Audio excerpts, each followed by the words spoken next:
7 billion. Is one town. That what? No, that's actually just plants and animals. 4 or so 5 NPCs. It's mostly bugs. 8.7 million plants and animals. Yeah, it's mostly bugs. All right, let's see here. How many species are there? Salamander. 20 occur in Illinois. It says there are about 760 living species of salamander. Ah, yeah. I just got Every day I wake up and I hope you're dead. Mostly you seeing this X-ray image of a salamander. Be okay.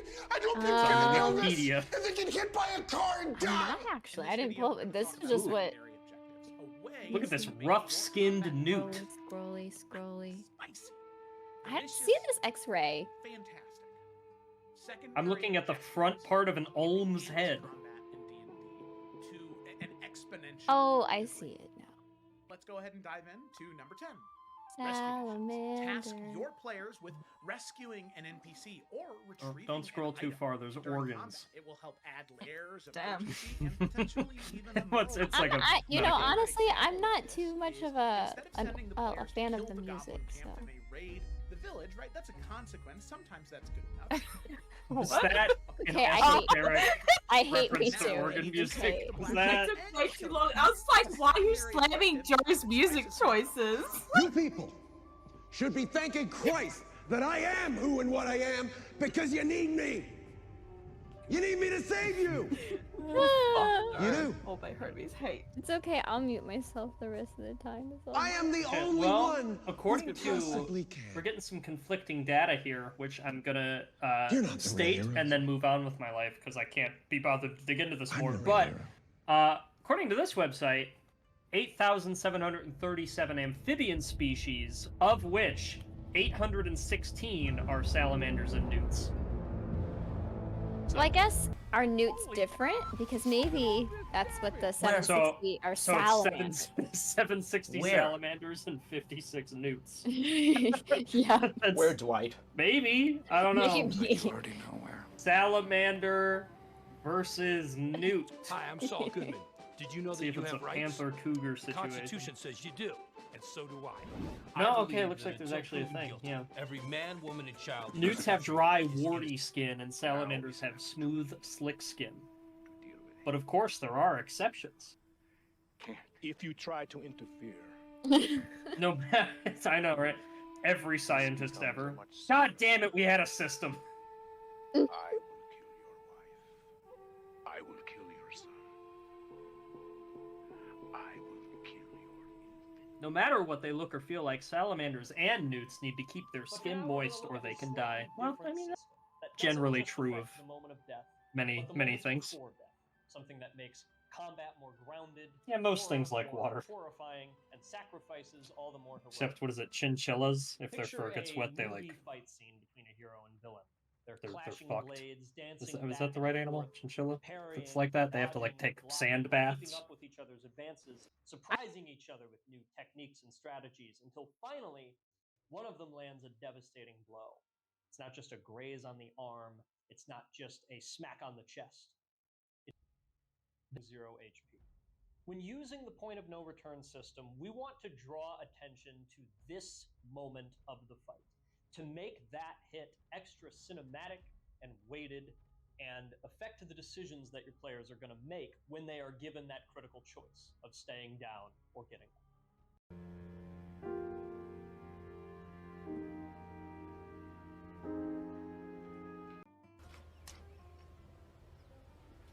Wait a minute!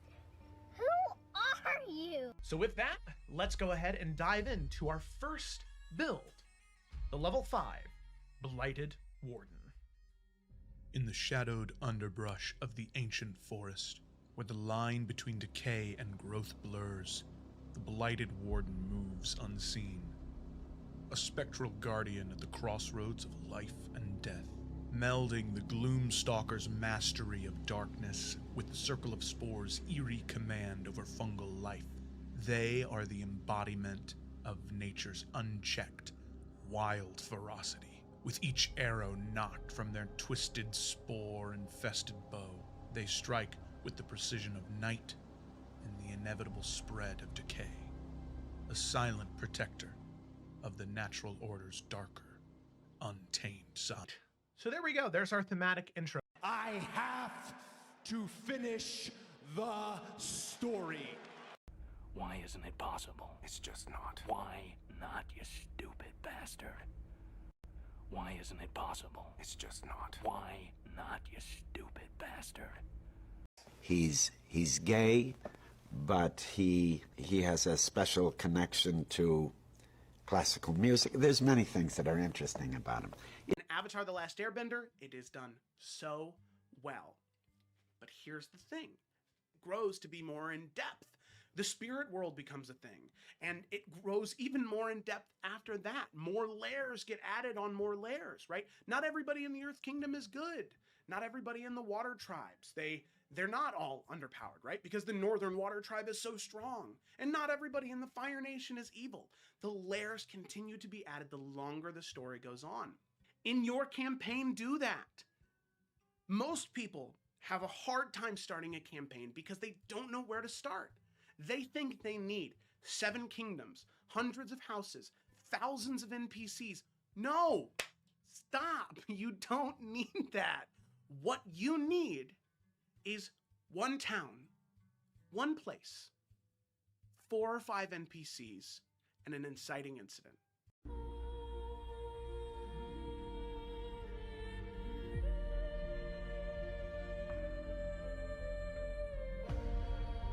But I hope you're dead. Dead like if I can guarantee Henry would be okay. I hope you get an illness and then get hit by a car and die. In this video, we're going to talk about secondary objectives, a way to make your combat encounters spicy, delicious, fantastic. Secondary objectives enhance combat in D&D to an exponential degree. Let's go ahead and dive into number 10. Rescue missions. Task your players with rescuing an NPC or retrieving an item during combat. It will help add layers of urgency and potentially even a moral dilemma. My favorite example is...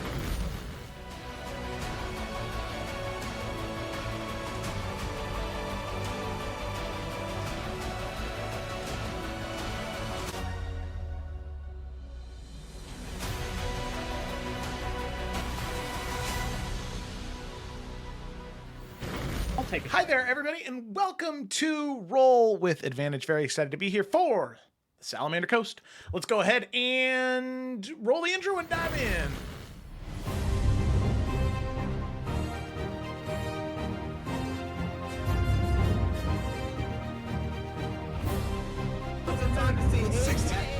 Yeah, this might be...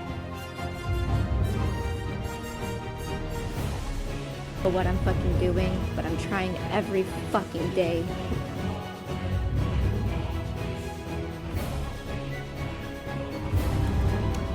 I would have never even met you.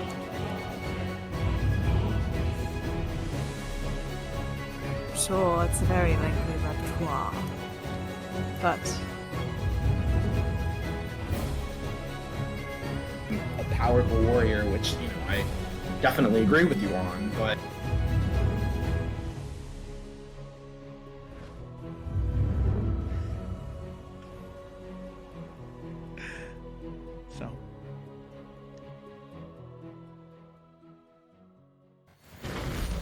put an and extra we're back F in front of it just for Publicity. So, publicity. Welcome to Salamander Coast. Let's go ahead and dive in. As is tradition here on Roll with Advantage, I do not do the summary. The players do the summary this week on Summary is me. Is Mark. Mark, whenever you're ready, take it away. I didn't write one, so I'm just going to read Mark's. Thank you. That's my time. Apologies to Gemma, who already heard that joke. I didn't come up with new material. All right. Book 9, Chapter 21 of the Salamander Coast campaign, logged on April 2nd of 2024, 11:21 p.m. Central Standard Time. Yeah, it's been a bit. With a charter being arranged to take the party to the next island of Opokami, they found themselves with a rare few days of downtime. They enjoyed the rest of the festival, enjoying activities such as dancing, portrait painting, and eating many balls. Ajax took some time in a local forge to make the party a gift. And meanwhile, Cecily asked both Suni and Bianca if dojoing would be a weird first date idea with Poe. As night came, the party reconnected in the lodge, and Ajax presented his gift, bracelets that would symbolize their warrior's bond. Each bore a personalized inscription, and Ajax explained how significant the gift was in Thoralian culture. They are his family, and by accepting the gift, they would be making their bond sacred. The party readily accept them. And they also made plans to throw a party for Suna, spend time with Thrud, and they discussed what they may do once all this adventuring was over. In the morning, Ajax helped Cecily finally conquer her fear of the L word, and Bianca asked Carasilla about how she was handling what she saw the last time she was in the Land of Dreams. Cecily and Tyr later discussed their next moves with the Odinson family, but at the mention of Carasilla's experience with the dreams, it caught his attention as well, and he promised to look into it and communicate with the party soon. And then, plot stuff, the party went to meet the imprisoned Father Taroshi, who promised he had vital information. He tried to bargain for a more comfortable sentence and living condition using the only leverage he had, but he was eventually convinced to give this information first. He explained that learning to traverse the Land of Dreams would help Malice thwart the Dark One in the end, as that was something the Dark One could not do on his own. She was in search of something beneath Akai City, something only the rightful ruler of Adarashi could open. He theorized that it was connected to, oh boy, Suikaran Theria. Yeah, a place where the weave itself was vulnerable enough to be rewritten. If they could get to this place before Malice did, they could defuse her efforts to win against the Dark One. And as they left, they pleaded with the guard to give him more comfortable accommodations.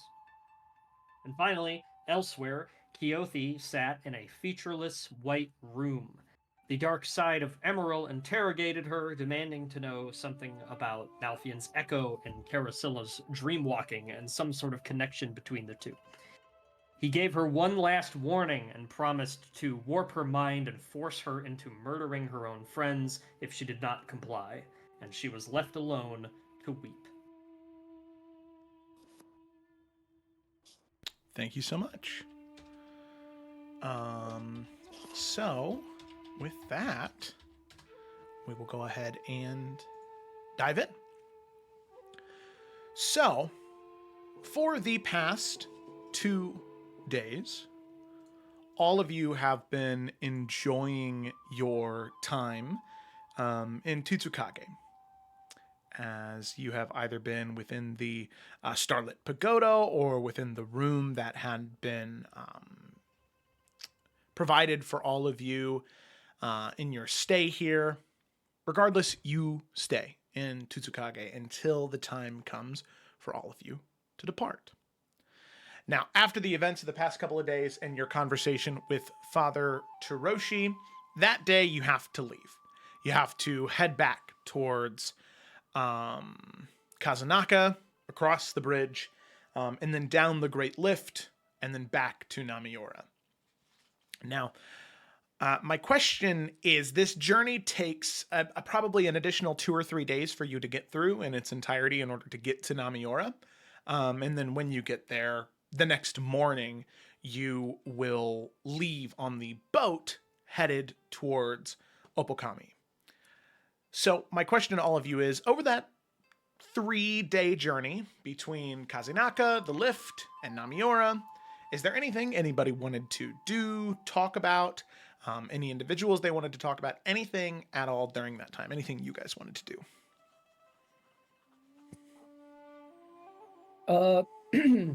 It would be nice to talk to some peeps, because it's been a while. For me at least. Yeah, Renshi was here. He was just quiet and decided now he wants to talk to someone. So,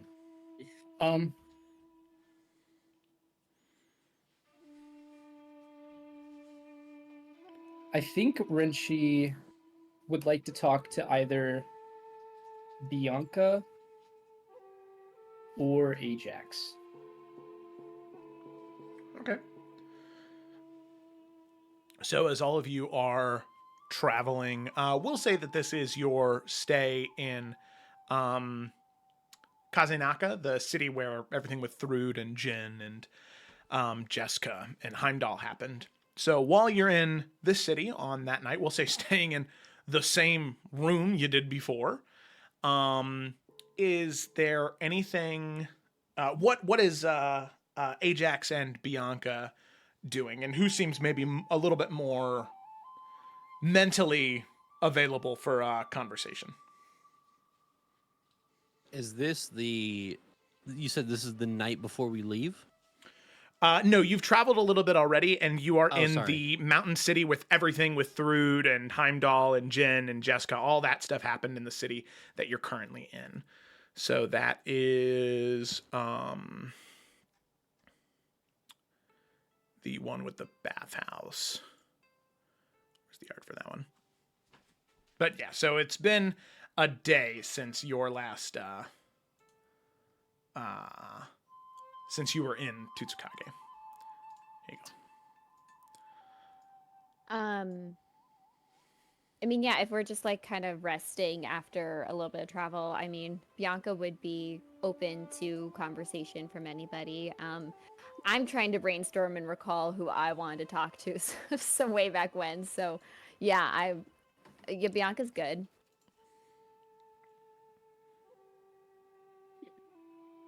All right.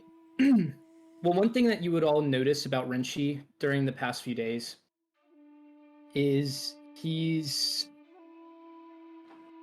and to be honest, I don't know if something conflicted with this in the last session or whatever, but he would have been very quiet. He would be visiting a lot of shrines if there are any, or meditating a lot. So him talking right now might be a little bit out of character the past few days. But what is Bianca doing right now? Yeah, I think she's just kind of she's probably just like getting everything ready for the group for when we have to travel a little bit longer. So kind of maybe like doing a little bit of an inventory check during the downtime, but nothing super spectacular. Okay. So Renshi will walk up to Bianca and just ask, "Can I help with anything?" Certainly. Over there, we need everything put in that box because Desmond got in it, and I don't know what he was rummaging for, but everything's a mess now. I see. I can handle that. And he will start putting stuff back together, organized very neatly. And this is still summer Renchi. Not summer, sorry, spring Renchi, right? It's spring Renchi. Okay. So, how long have you been friends with Desmond? Or Sumi? How'd you know his name was Desmond? I've seen many things. You've seen things. Yeah, she'll think back and how long has this campaign been going? Like in game? Has it been like 6 months? A year? Because I know we had the time jumpy stuff too. Yeah, I want to say about 6 to 7 months. Okay, yeah. There's a little bit of variation, you know, in our timeline, but it's been about half a year. I met him with Cecily as well, and Poe, who you got to meet a little bit. You're all very close. Having close friends is good. Well, we bonded rather quickly, given the circumstances, but yeah, I consider this like a family. I just wanted to say thank you for what you did for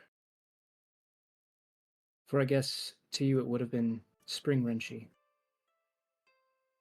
Or summer Renshi.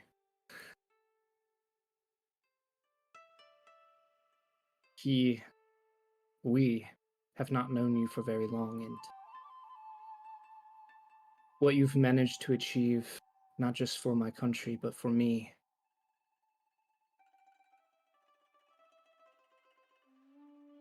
I don't know how I could ever repay you for it. There is no payment necessary for just honoring life. I know you've mentioned this too. I believe it was Ajax.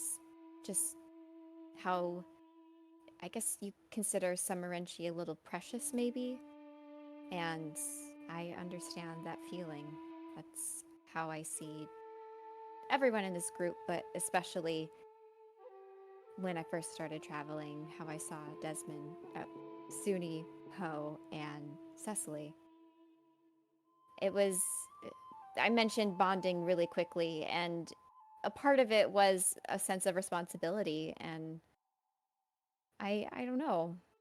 I felt a responsibility to not just Summer Renshi, but you. It was easier to see, you know, a teenager in Summer Renshi a little bit, but that was still you. And you're just as much a part of this, and it's not even just how valuable your talent and gifts are. It's just that you, as a person, are worthy of being saved. And that doesn't need any repayment. I would do it again. I hope I don't have to. I would. I really don't hope you don't have to either. But I'm glad I was right about you and your friends. You are right. Summer Renshi is especially precious to me. Summer Renshi seemed sorry, but I didn't mean to cut you off, but Please, go I'm ahead. just curious about the dynamic between each of your seasons. Summer Renshi just seemed to know a little less about each of you, mostly Winter. And since Winter precedes you, I was wondering how much you knew about Winter. I did get to meet him briefly, like I mentioned before. Cold, no pun intended, but... Well, then you know about as much as I do.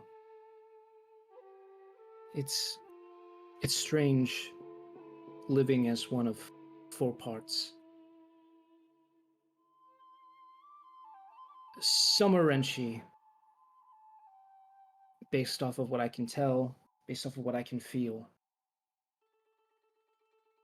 he hasn't had as much time to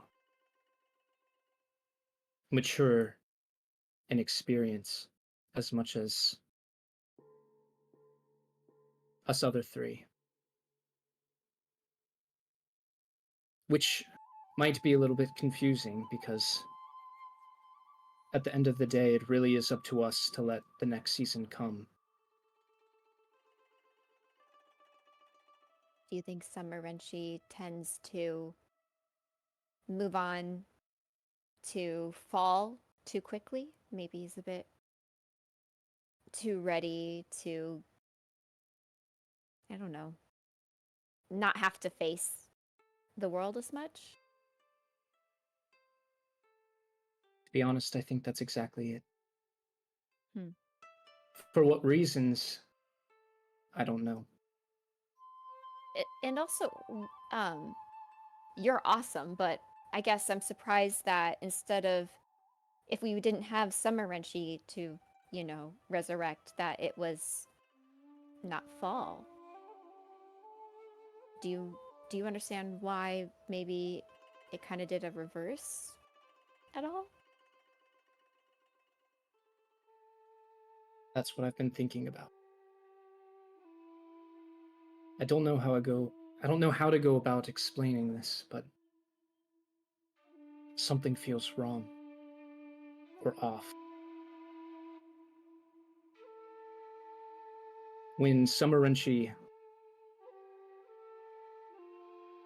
was defeated, it was the closest I felt to any of the other seasons. And it was terrifying. But when it happened and when everything got better, I thought, you know, I'd wake up and it'd be like every other time, where it was summer, then autumn, then winter, then me.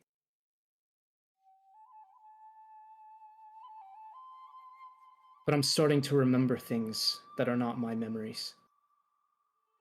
Do you know whose memories they are? I know it's theirs. I don't know whose. What are the memories, if I may ask?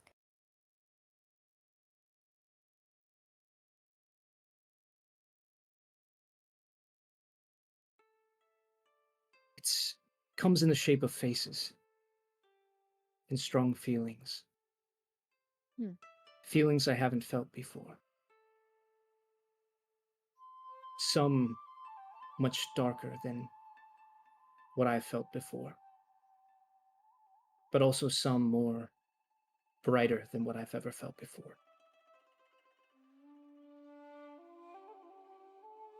I'm afraid that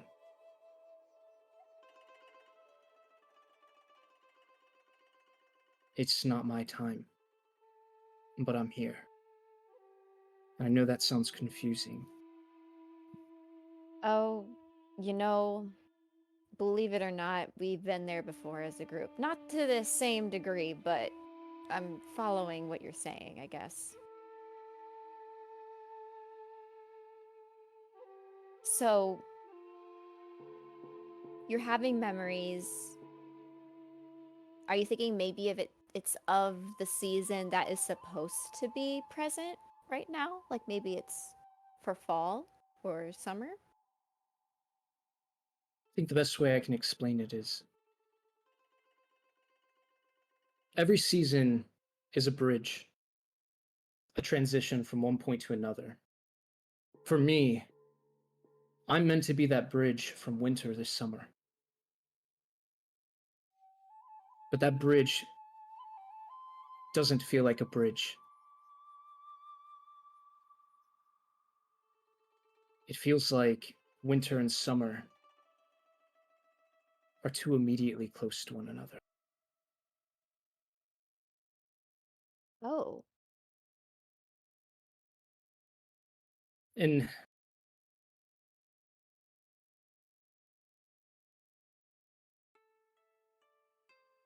I guess what I'm feeling is that I might have to say goodbye to you all one more time.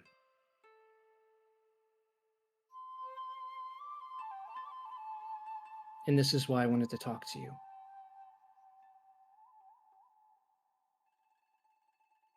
I don't know how Summer left. I don't know how broken he might be, or what he might be feeling. And I don't know how he might bear this confusion that seems to be present between the four of us. That is, if he feels it at all. But I know you two got close to each other. That is something I feel.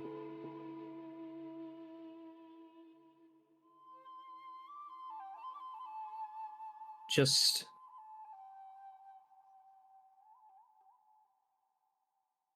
you've already done a lot for us. I'm just asking you one more time to take care of him. Let him live, and let him be awake and experience for as long as he can. Do you want me to help him beyond just experiencing everything?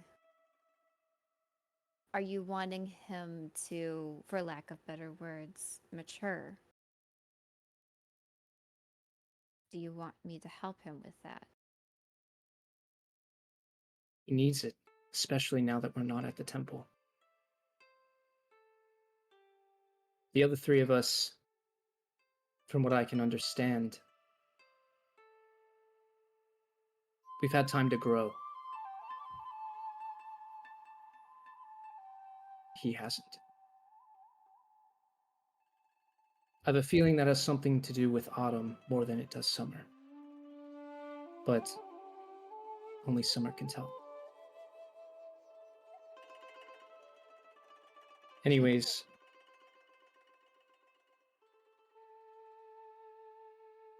I'm gonna make my rounds, say my goodbyes, and give thanks. Because if I'm honest, I don't know when I'll see you all again.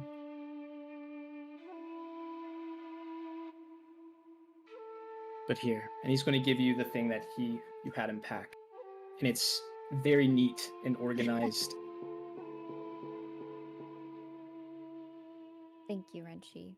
And I'll do that. If you want to leave a scroll for him, I will try and get him to read it. I don't want to let you down, but he does have a little bit of an attention span issue. But I'll do my best, and I appreciate everything you've been able to do for us as well. So, see you later. See you. And let him know the scroll will be where he can find it. Or at least where he will expect it to be. I will. And he'll pack up. And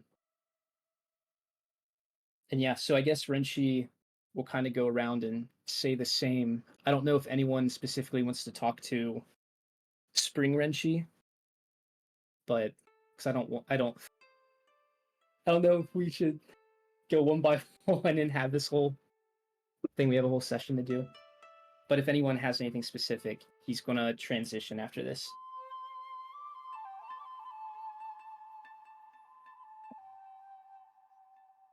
I don't think Cecily would say anything of particular note. So I think we're good there. She would just be supportive and, I don't know, give you a pat on the back or something. I think when you talk to Ajax, probably at some point in the conversation, we go over what happened previously. And Ajax would say, I very much have enjoyed your company, and you will be missed.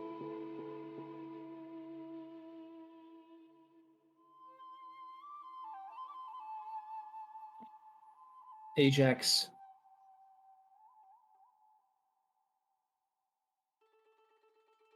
you know he's going to want to talk to you. I'm aware. Just know he doesn't. Previously. Sorry. Go on. I just really want you to know he doesn't blame you for anything, and that he's worried about you.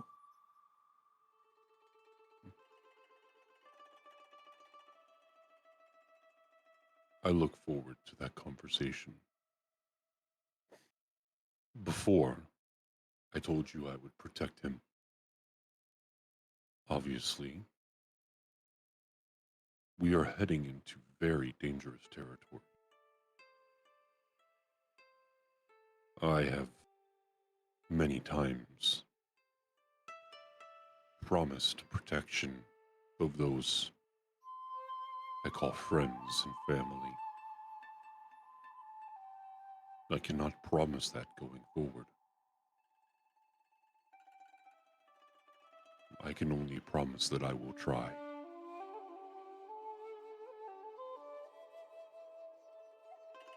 We are going up against very dangerous foes.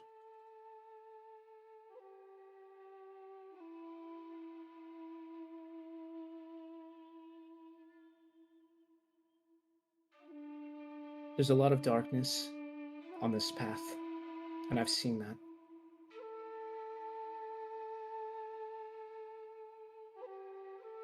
But something I said before is true now. There's a lot of light with Summerenchi.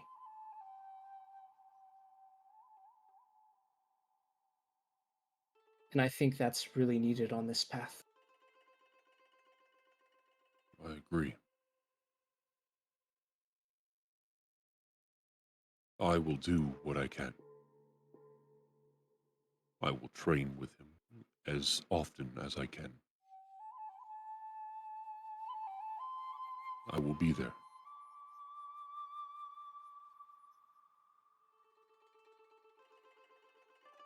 You're a warrior, so I want to give you this. And he's going to give you,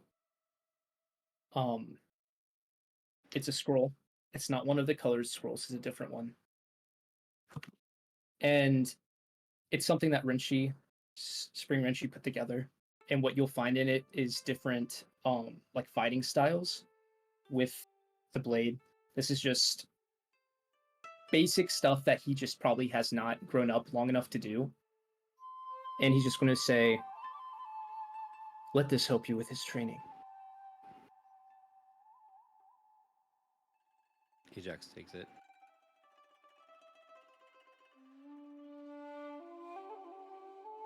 Thank you. Now, I will say, the last time I trained with him, he's very good. I'm sure I will be learning more things from him than he will from me. Sometimes it's not all about the things we learn, but how we master them. And this is his next chapter.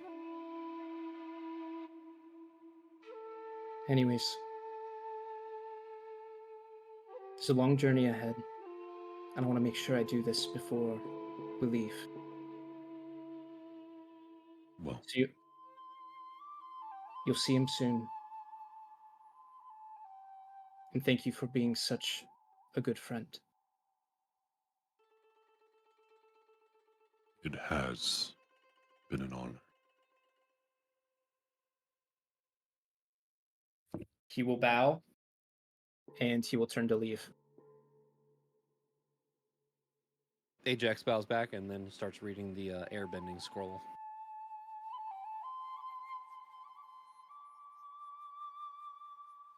What does this even mean?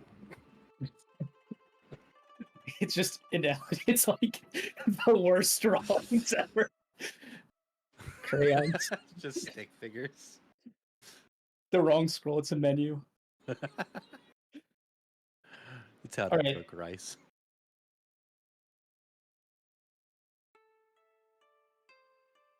Anyways, sorry to take up so much time, but okay.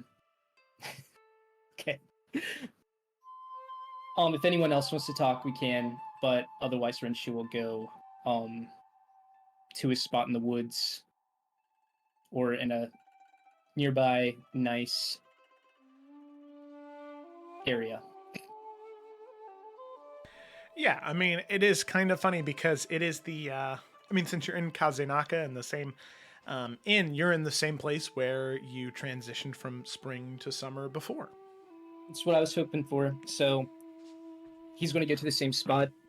I can't remember exactly where he was, but I'm pretty sure it's the same place where him and Cecily did that little ritual with the water. Yep. And that is what he's going to do. He's going to kneel down. He's going to, almost like setting a table, he's going to place the bag where he always places it relative to where he's kneeling. He's going to place the scroll that he wrote in the same spot. He's going to have the little pouch of tea, almost like as if you're a big brother trying to set up, or that's parent mode. You are getting it set up for when they arrive. And the water's flowing, and he's going to take one of the ritualistic bowls nearby, and he's going to go ahead and pour them on his arms, his eyes, and he's going to lay his hands out and he's going to kneel face down. Is it nighttime or is it daytime? It's nighttime, yeah. By the time you would have had all those conversations and everything.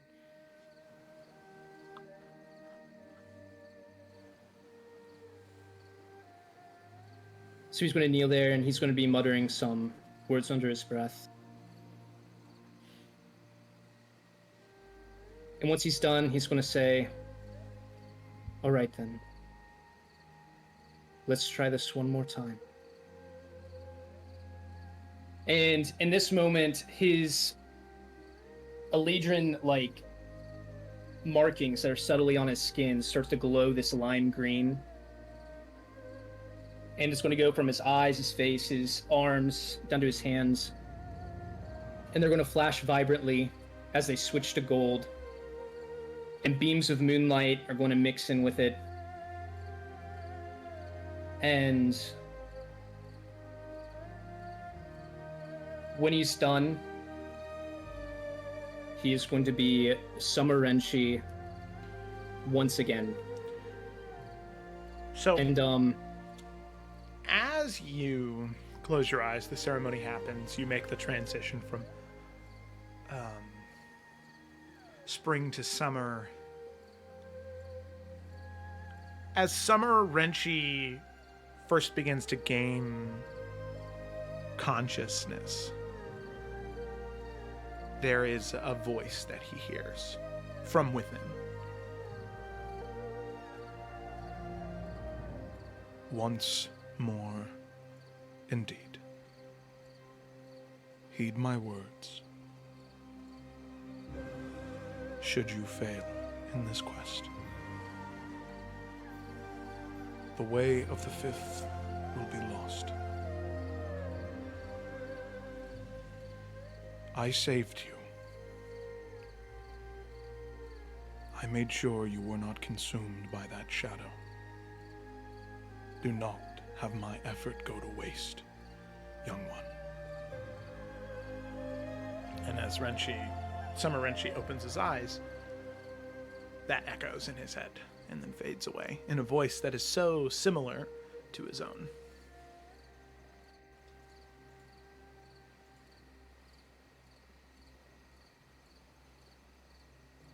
Question. When this voice spoke, did I feel anything familiar? Or was it just the voice? No, it was very strange. It felt like a convergence of all feelings, of all seasons. A specific connection, that would be up to Renshi to jump to a conclusion if he would like. But it felt like it was from within and that it was a culmination of experience.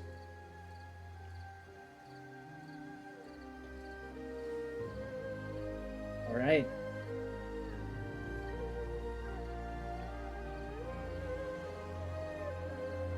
I guess from there, I know this ritual's supposed to take quite a while, so this probably happens during the time anyone else wants to do something, and you'll all find Renshi there in the morning, probably. Yeah, we'll say over the course of a meditation period makes sense. All right. So that evening, as Renshi begins the ceremony, were there any other conversations people wanted to have in Kazenaka? I actually made a note for myself that I found. So yes, I do remember one of mine. But since I just had a chat, if someone else had something, I'm willing to wait as well.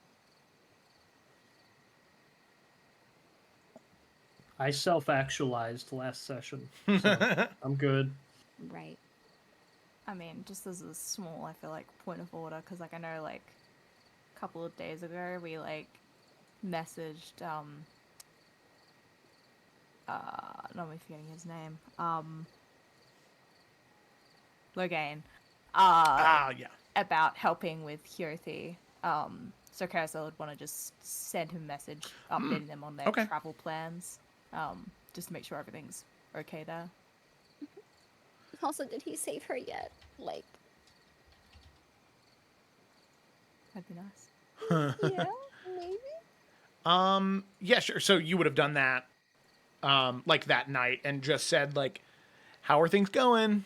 Is that pretty much it, or was there any basically, just be specific? like, yeah, Okay. we're going over to Uppercomey, like, you know, just in case.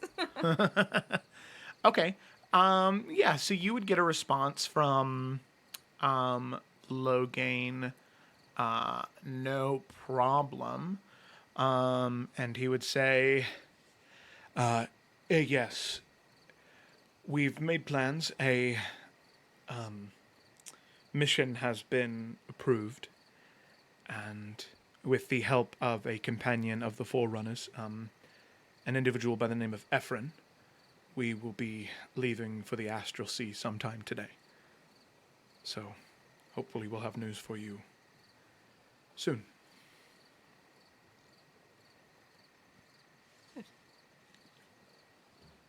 And she would share that with everyone as well.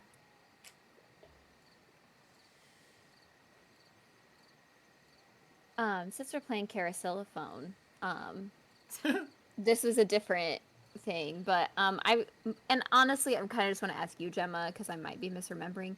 Did we learn anything that what's his butt in the prison cell told us about, like the dream stuff and everything that we should let the Forerunners know, specifically for Nalfian? What did we learn anything about Malice that we should tell them?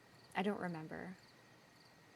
I was feeling, just for the sake of, you know, kind of brevity, we wait till we know more about that, because we kind of just know very vaguities, so all we'd be able to tell is like, oh yeah, so Malice doesn't like you because of your time shit, and I feel like that's something that Nalfian already kind of knows.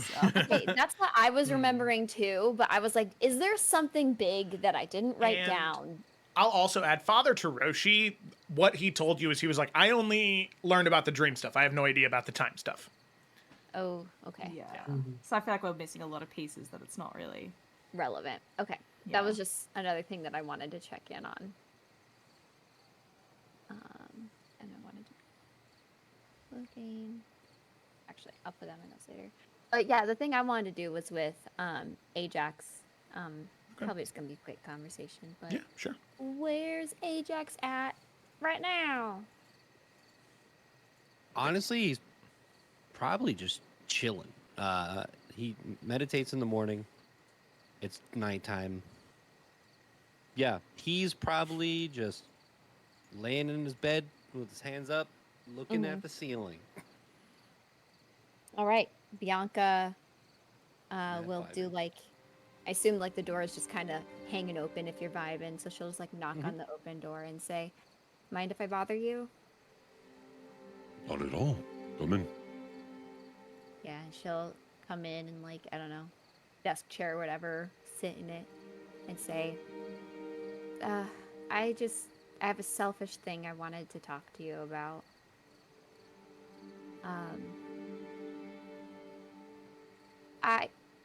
We all kind of talked about, you know, what we wanted to do, you know, after everything's said and done, and I want to be happy for you about wanting to go back to Thrall and make your own, you know, as something that's your own, you know, like, you seem really happy about it, and I want you to be happy, but I don't know,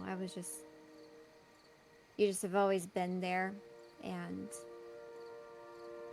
I know I moved away first, right? I moved to Summer's Rest, away from Belka, but that felt different because it wasn't that far, and I was always able to return to, like, you and my parents, and I don't know. I guess I thought you would stay in the Old Kingdom, but see, that's why it's like selfish, right? Like I should be just happy for you that you've found what you wanted to do, but It's not selfish.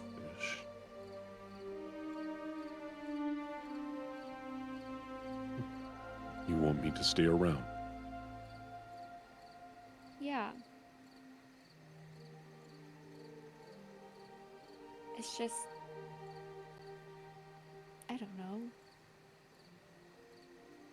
You're like my rock. I would have said the same thing about you. Well, it would be pretty lonely living away from all of my friends in Thrall. Beautiful, but lonely. I'll say this. Once everything's over, if I can find a bit of land in the old kingdom that is in nature, secluded from the cities,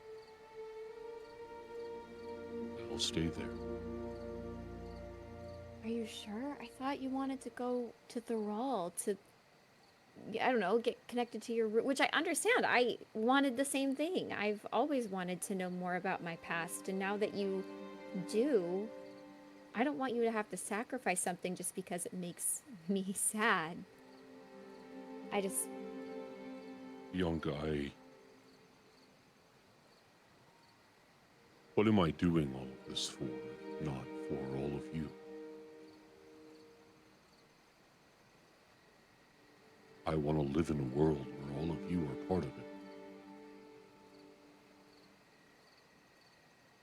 So, wherever you all are, I want to be. Can I... Bianca's not good at these checks, but can I assess if he is... And I guess, John, you can also... I guess, maybe it's not even a check. But, like, she wants to know if, like... Is he saying this? Is he, like, changing his plans to appease her, but he feels like he's missing out on something still? Or does he genuinely not care about going to Thrall? I'd say probably no check needed. He doesn't care. It's the Thrall thing. It seems like he changed his mind because of you saying something, but it is because he just wants to be happy, so he doesn't care where it's at. Then she'll smile and say, well, this actually went better than I thought. I thought this was going to be a little bit more sad of a conversation. What did you think I'd say? No, I'm not going to listen to you. I'm moving away from everyone. Well, I thought it was going to be more like a, I don't know, like, I understand, but I gotta go my own way, you know, kind of vibe. There's plenty of mountains in the Old Kingdom, so. I'm sure I'll be able to take plenty of vacations in Thrall. There is really nothing for me there.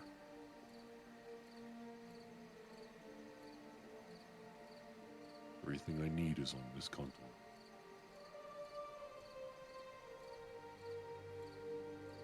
Well, she gets a little teary-eyed and says, okay, as long as you're sure that I definitely didn't try to guilt trip you. I just, like I said, I want you near. And I just wanted to be honest about it. The bracelet I gave you, remember what it said? Right. And I'll follow you to the end, too. Now, when we get back in, maybe you can use your sway as a queen to help me find a place? Absolutely. I would love to help you mountain shop. Then it's settled. Has that really been bothering you? Yeah, I'm surprised you didn't read it on my face. I'm not always the best at hiding my emotions, so... I get distracted very easily, so I usually don't look at people very often. There was a whole table of steaks and That's true. There was delicious food, so... And there's just been a lot going on in general, so... Totally understand, but... everyone's been making weird faces all of the time with everything going on. That's true. I guess, yeah, my face could have been about any of the number of things that we talked about, but... Yes, it had me... I don't want to say worried, but I was sad, but I do feel better now. Good. Anything else on your mind? You know, I don't love that Issen is back. That's not great. And Renshi, I really like Spring Renshi, but I agree with him about Summer Renshi. We need to help him mature, help him train. I know that's what he talked to you about, so that's definitely been on my mind, and feels like I'm getting a little bit of a throwback to the early days with Cecily and Suni, but they can help us sometime.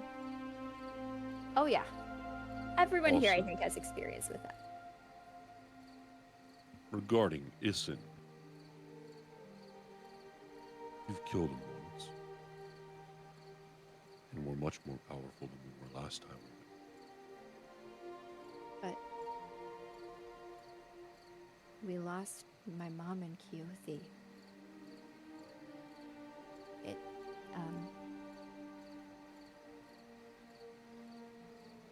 I know.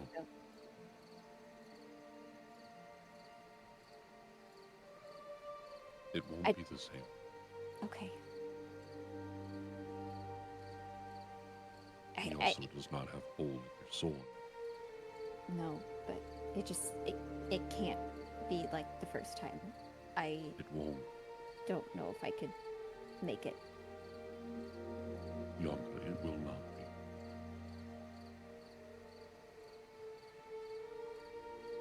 Okay.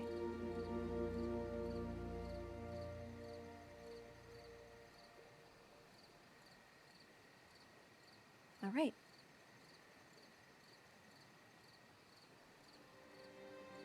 I trust you. I trust us, all of us. I trust us too.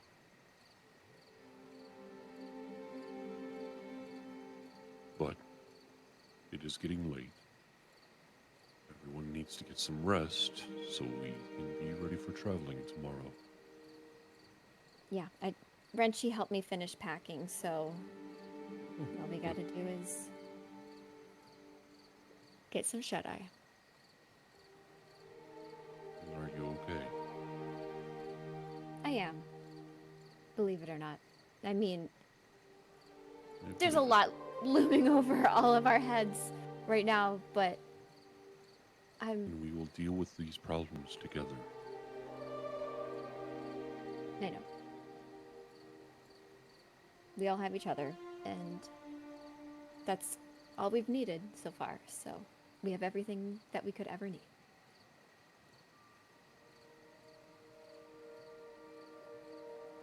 Thank you, Good Ajax. night, Bianca. Ajax will hug Bianca. Yeah. A hug seems called for, and then after the probably longer than average hug, she'll part from him. Ajax sits back on his bed and kind of sighs a little bit. And then nods and then lays back down. He's going to keep the door open. Just in case. Okay.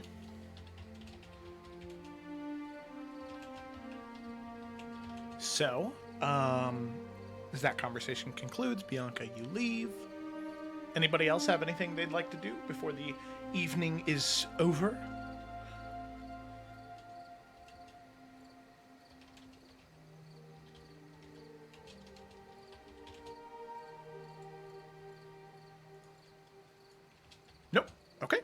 Alrighty. So with that, night comes and goes, and we continue on our journey away from the great city, Kazanaka. We then travel to the Great Lift.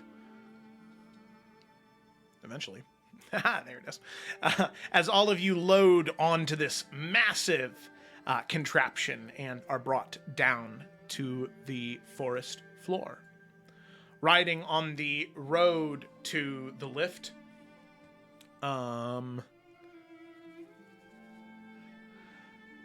you travel. And you recognize a couple of guards that, saw some of you before. They apologized profusely, and if, they would have known that you were here for good and trying to help the people of Shiroi, there would have been no issues. You can tell there. These the guards that Ajax wanted to hammer time on? Yes. Shit.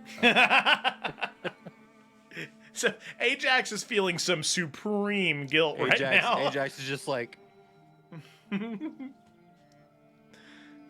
But eventually, you arrive after another day's travel. Well, actually, wait a minute. We gotta go back here. The morning of, everybody wakes up, and there's a new Renshi. I don't know if Summer Renshi wanted to say anything to anybody, or if anybody had anything to say to Summer Renshi, but I just realized there's a new guy walking around. Hi guys. I'm just kidding. Yeah, I mean, you guys probably would have noticed before we left. He would have been out by the shrine, probably waking up and kind of sticking with his thoughts for a bit. I mean, I don't know if anyone was expecting it after Renshi kind of told him, like, Ajax or Bianca. Mm-hmm. Yeah, But... I think Bianca would, I don't know if Ajax would, but Bianca would go and try and, like, greet him. Can Ajax join Bianca? Yeah. Okay, because Ajax was going to.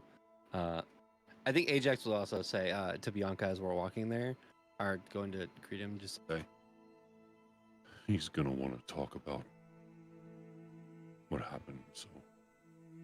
Oh. Okay, well, that's fine.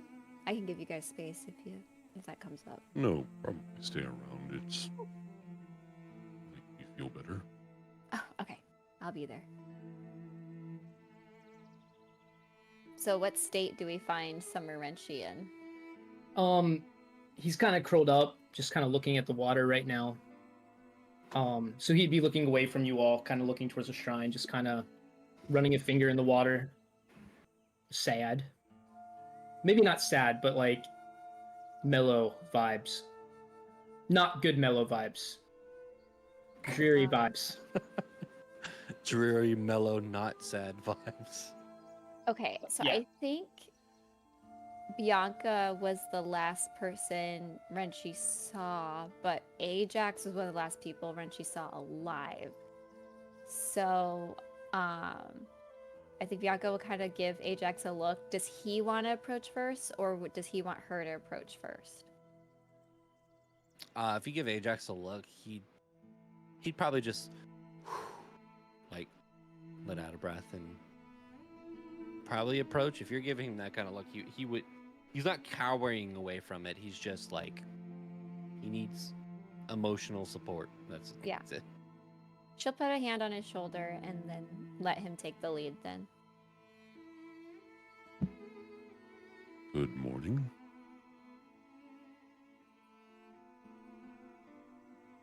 Hey, Ajax. May I sit? Yeah, you can sit. I'm not going to fight you this time. Are you sure? Ajax stops right before he sits down. You know now it would be really cool if I did just break out into a fight, so you at least expect it. But I'm not going to. And he's going to look at you. and his eyes are kind of watery, and he's just gonna hug you.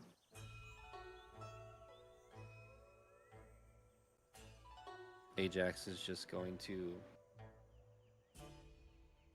hug you back and kind of just pull Summer and she in, and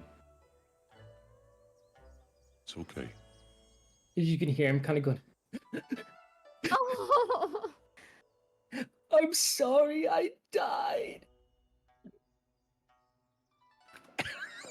Ajax just slowly turns to Bianca like, that wasn't the reaction I was expecting. Okay. And He will also, like, now that they're hugging, she'll sit on the other side of Renchi and kind of just make sure that her presence is known too. But if you want to say what you wanted to say, Ajax. I'm sorry I was not able to stop them. If it makes you feel any better, he fought very valiantly and saved Cecily and my life. I did? Yes. I guess you are here. When I woke up and I saw Bianca in hell, I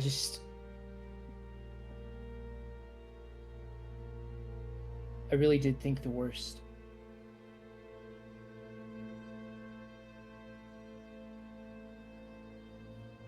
But I'm guessing because we're here at this inn that things worked out here. Yes. We accomplished the goal we set out to. Cecily and I, did end up killing all of those Striders. You did? Well, of course, we weren't going to let what happened to you go in vain. Father Taroshi turned himself in with the help of persuasion. There's a new leader, and things are looking good here.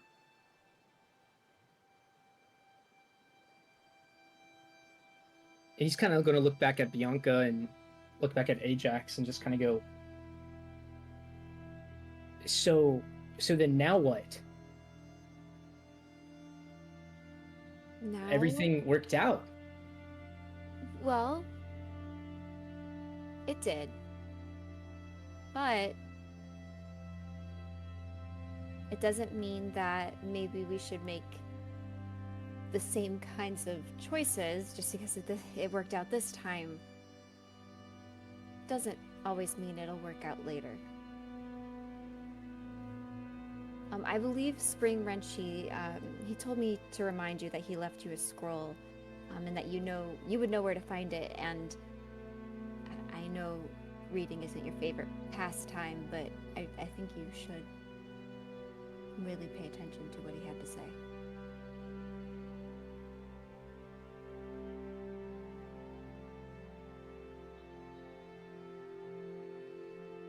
I mean, it hasn't been that long, right?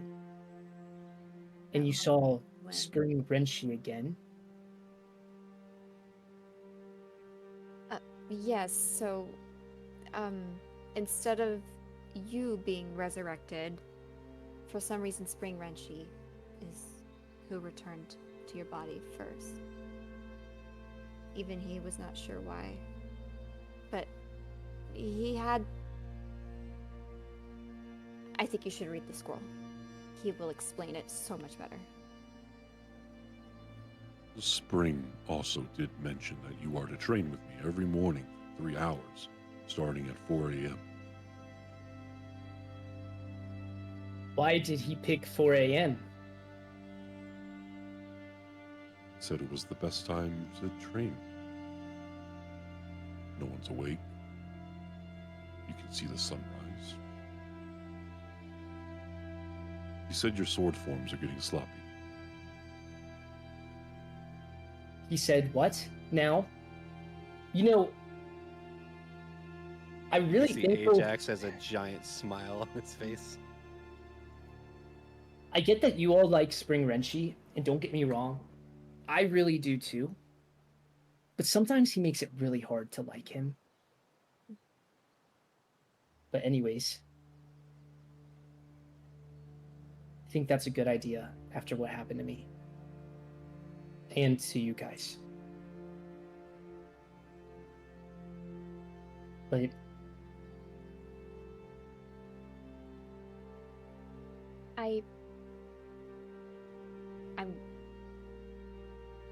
I don't know exactly everything in that scroll, but Spring Renshi talked to me a little bit about it, and I did see a few things in the hells. Obviously, you can come to any of us with anything that you want to work through, but I would love to help you process things. I think a turning point may be happening, and I hope you feel like you can lean on us. Are her words registering to him, or is he still kind of like, well, everything worked out, everything's fine? No, they're very much registering. Okay.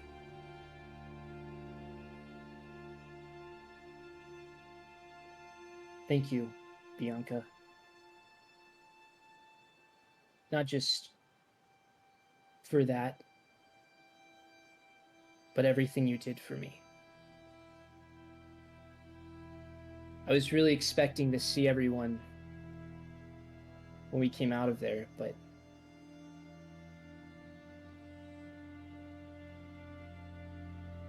Well, you can see them now. Everyone's inside.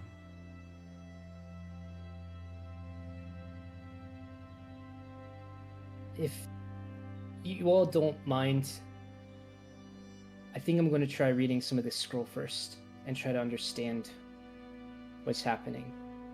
And don't get me wrong, I'm really excited to be here.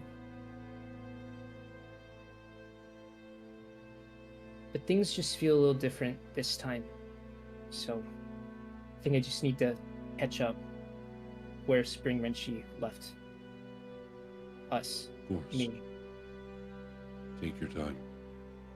We won't be heading out for a few more, like an hour or so you should have plenty of time to get some reading in, and obviously since we'll be traveling, you can just take it on the road. So we're still adventuring? We're going to Opokami. We still have the Dark One to deal with, and Spring Renshi really believes that your light that's within you can really help us in this fight.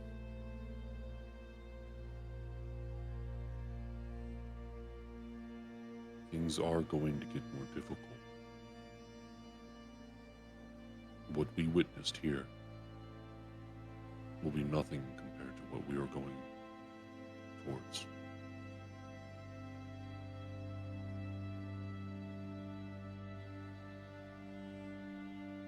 And I guess I must read up quickly then.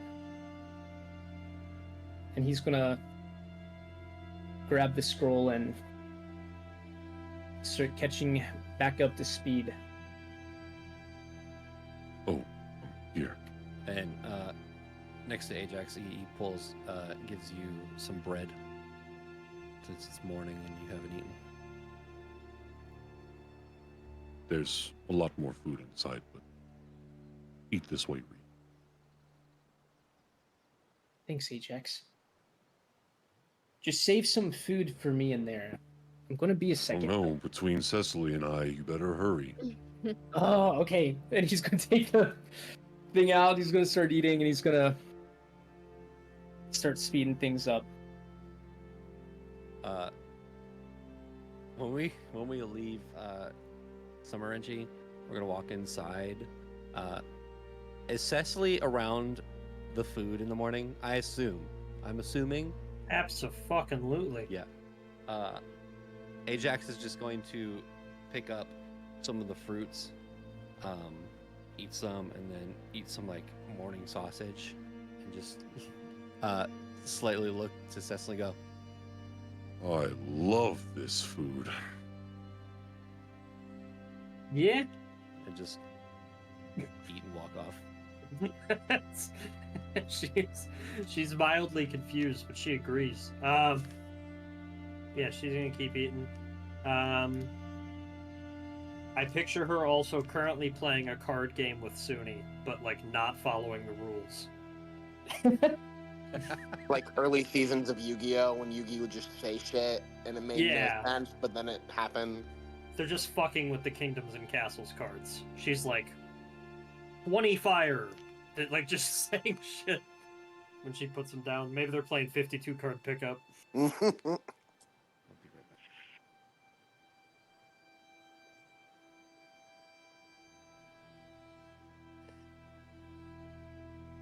Okay. I hate this game.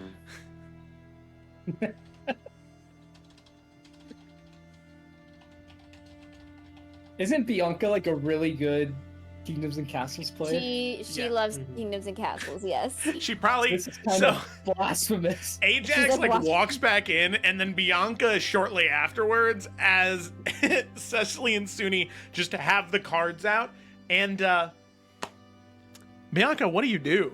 Because there are some cards on the floor.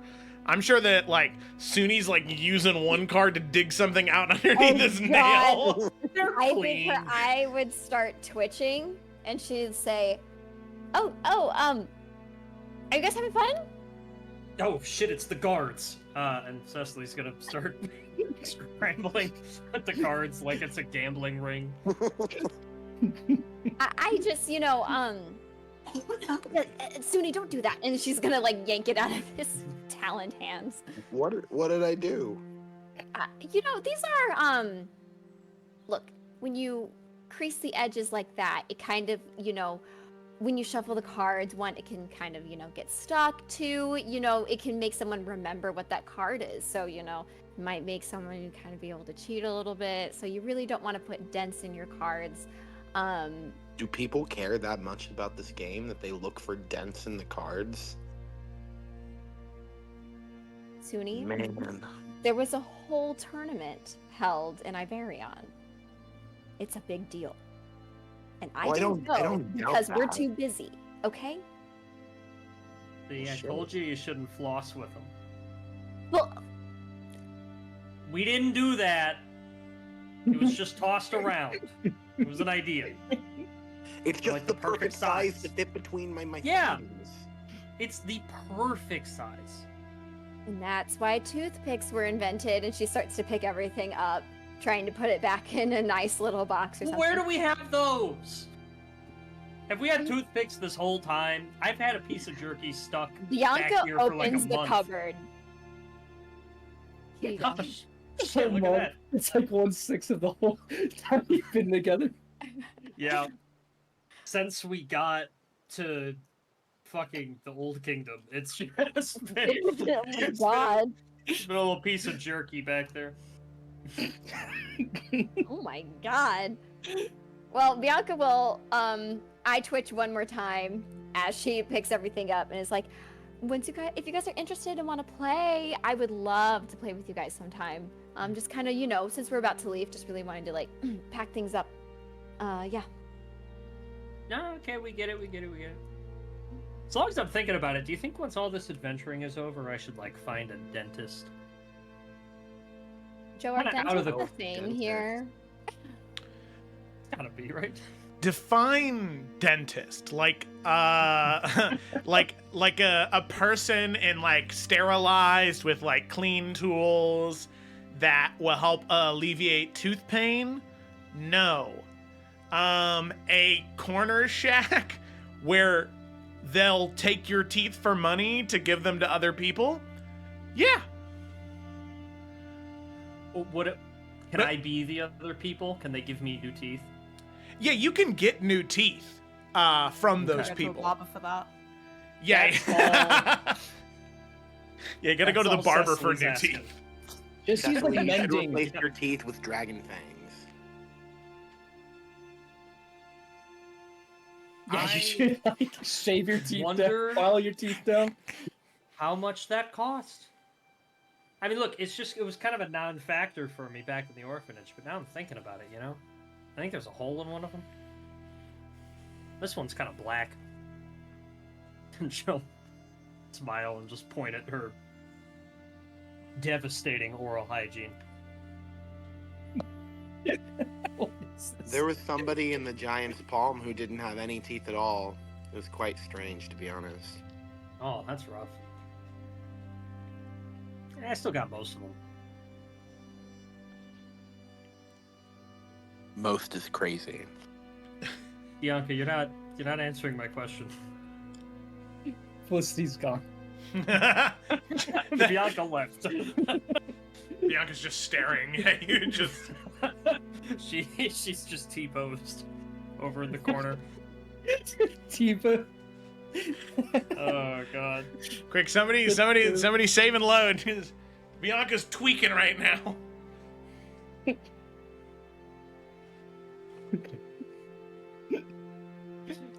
Oil. Sorry to backtrack for Unchi. I know we were about to go, and then we darted right back.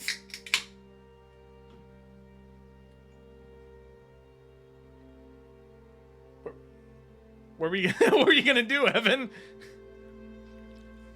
I was just saying sorry. Oh! The way that you said it made it sound like I also have another thing. Okay. No, I was There gonna was a come bit in, of but a I'm tone just like, to summarize, like Reggie will just read, and then he'll probably come in and try to eat whatever Cecily left over. Whatever scrap sleigh bear on the table. There's like 12 pizza crusts. I'm kidding. She doesn't leave the crust. Yeah, it's bread. Come on. Yeah, dude. Fuck all that cheese. Literally character assassination is what you just talked about. Yeah. All right. Great Lift of Kazenaka. Road to the lift. We've been here before. But then eventually, after another day's travel, you arrive in Namiora. Partway through the day. As you arrive, there we go. You are greeted by the long familiar and long missed sights and sounds of the sea. That rolling in of salt water and the mist in the air, the ships sailing in and out of harbor. And one thing that has taken a little bit of getting used to since you've descended from the lift and is just finally returning to you is that strange sensation from being at such a high elevation for so long. And now finally being back within a lower elevation city. It's a little bit to get used to at first.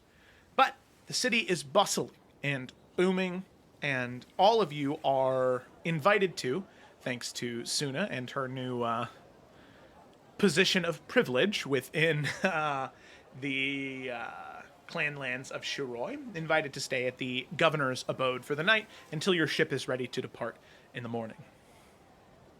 So, as all of you arrive within Namiora, there is an individual that approaches the party. They look to be a messenger of some kind, wearing the colors and sigil of House Opokami. They arrive sort of looking around, and I'm assuming by now you all are wearing your normal clothes. There's no disguises or seeming or anything like that. Oh, yeah, Since everything's good now. Since everything's good now. Okay. So, the courier approaches and says, I'm sorry, excuse me. All of you match the descriptions, and he looks to you, Suni, and says, I have a delivery from Opokami to a bronze dragonborn by the name of Suni. Is that you? Oh, yeah, that is me. Very well. Here you are, and presents you a small, what looks to be a small chest. No bigger than like 1 foot by like 1 cubic foot. Wait, no, it's like 6 cubic inches. Sorry, my bad.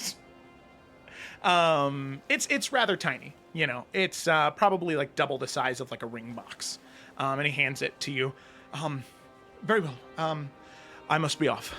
And he sort of moves away. A gift for me? Wow. Yeah, why are you getting mail? What happened to the rest of us? Maybe I just have a secret admirer. Well, kinda, yeah, for a while there. Alright, we'll open it and tell us all what it is. Suni will shake it first to try to determine if he can figure out what it is just by shaking it. Yeah, as you shake it, shatter. it sounds like a rock clanking around. Oh. It sounds like a rock. And he will open it. Okay, all right, Suni. So, click open the latch, and as you open it, you can see that there is a stone in here, about the size of a large fist, and you can see that there are runes etched onto it. Suni, make an Arcana check for me. As you've been around quite a bit of magic, you might just instantly recognize it, but just in case, let's have a little check. 1 second, I'll get on that. No, you're good. You are good.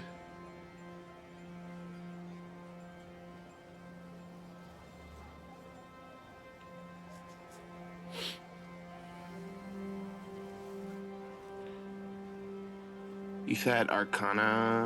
Arcana. Okay. First roll of the game, an hour and a half in. That's what I call done. Sorry. My computer has been dark, and now it's wanting to update, and I'm trying to get it to not do that. Oh, but it exited out of all my stuff. Maybe the first roll will be in 2 hours. Oh, restore pages. I love it when it does that. Oh, that is nice. Clearing out cache. Okay. Boundary. Come on. Okay. Updating CD-ROM. Did you replace your hard drive fluid in that thing yet? Oh, yeah, all the time. Mm-hmm. That's good. That's good. Please refill windshield wiper fluid. God. I sold that lady the wrong windshield wiper last week. I'm still thinking about her. R.I.P. She's okay. Okay, all right. Now we're cooking with gas. Okay, here we Bozo. go. All right. PC, Suni, Arcana. There we go. Woo! All right. Suni, you do not recognize what these runes are at all. It's a rock. It's a pretty rock, and there's runes written on it. You recognize they're magical runes, but you have no idea what they mean. This is really pretty. What the fuck is it? Is Suna still walking with us? Yeah, Or she would be she- right behind you guys. Suna, do you know what this is? The rock or the runes? Yes. Well, the rock is, if I were to take a guess without knowing exactly where, it looks like Opokami. The mist that exists there, it has a unique erosion pattern on the rocks. The runes, though, illusion, maybe? But also, on the other side, evocation. Ah, interesting. Wizard. So what is it? She didn't need to roll. Well, I've actually seen these before. The runes there are, and she won't touch it at all, magic mouth. I recognize some of the incantations. The other side, it's blocked. I can't really see it all the way. But Magic Mouth is a lot like sending, but you embed it into an object, so it's a message, I think.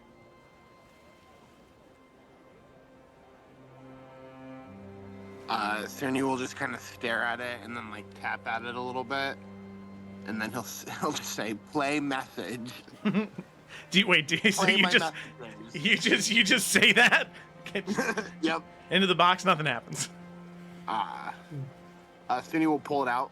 Okay, as soon as you touch it, the runes glow. And Suni, you hear a voice that in this life you've never heard. But as soon as the voice is heard, you recognize it immediately. The rough, gravelly voice of Desmond O'Malley booms from the stone. Well, Sony, old pal, you've crawled your way out of the depths of hell, have you? Headed to Opalcomi, it looks like, huh?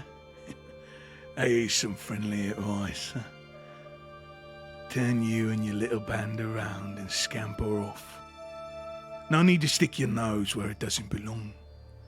See, I'm feeling a little generous today.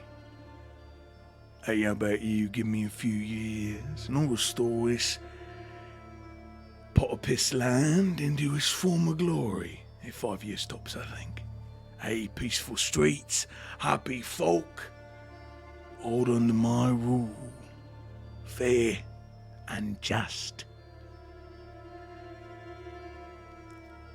But if you decide to stay, if you think you can stop me this time, remember, couldn't do it last time.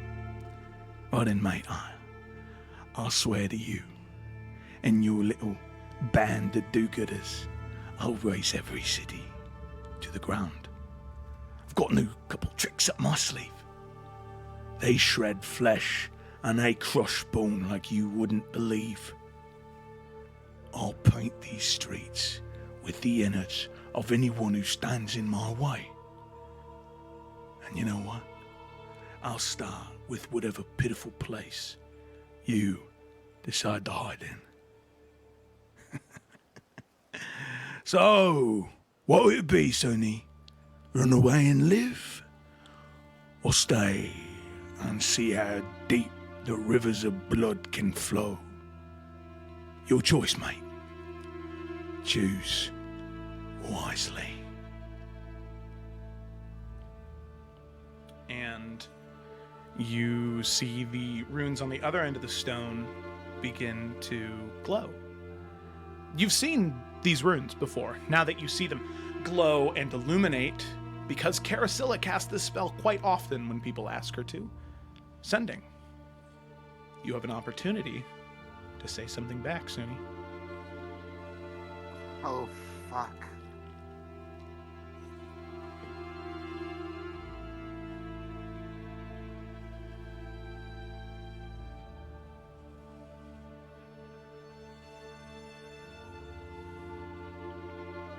I have no fucking clue what to say to this dude, to be honest. Suni's blood just like ran cold at the sound of his voice.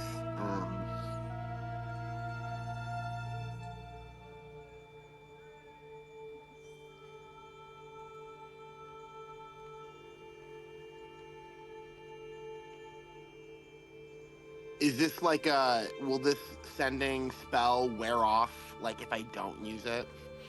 Yeah, it's because of the casting of the spell, it's instantaneous when it goes off, so you have about 6 seconds. Mm-hmm. So it'd be whatever Suni's gut instinct to say is.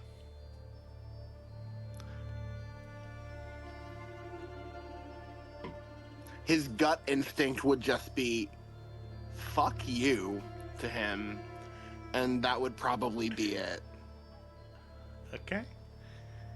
All right.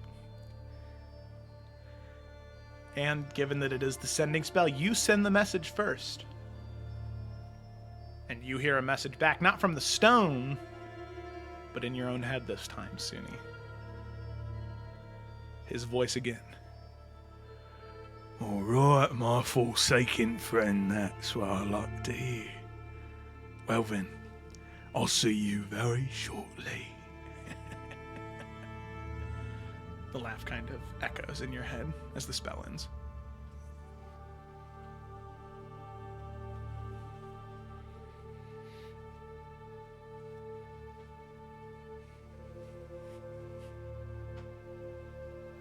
He's gonna like toss the stone as far as he can. Yeah. Goes flying away into the water. And then he's gonna use his telekinesis to pull it back up and slash it in half with his moonblade. Fuck that dude.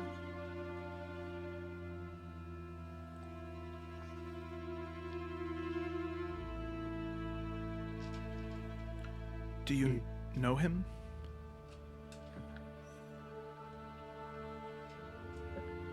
I did. And he is what's left of the worst of me.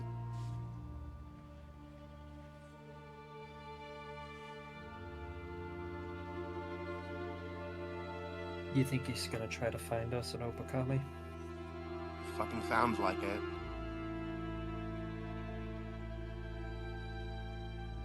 He's like obsessed with me or something. Who is this exactly? His name is Desmond, and in my past life, I worked with him to do some very vile things. And it seems that he is still out here doing very vile things.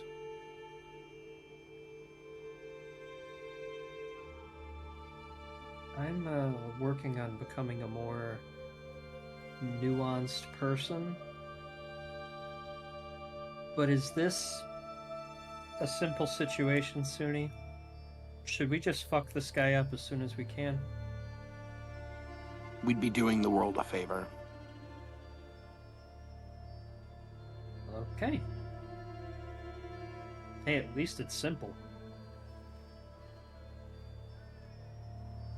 You know, I wondered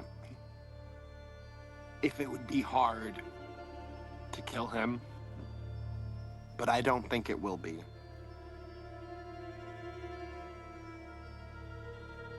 I mean, for me, not for like not the difficulty of the challenge, but he's gonna make it easy.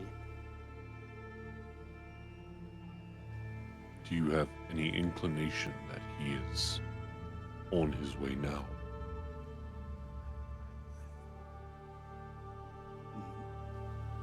I have no idea what that slimy bastard is doing, or exactly where he is, or what these tricks up his sleeve are.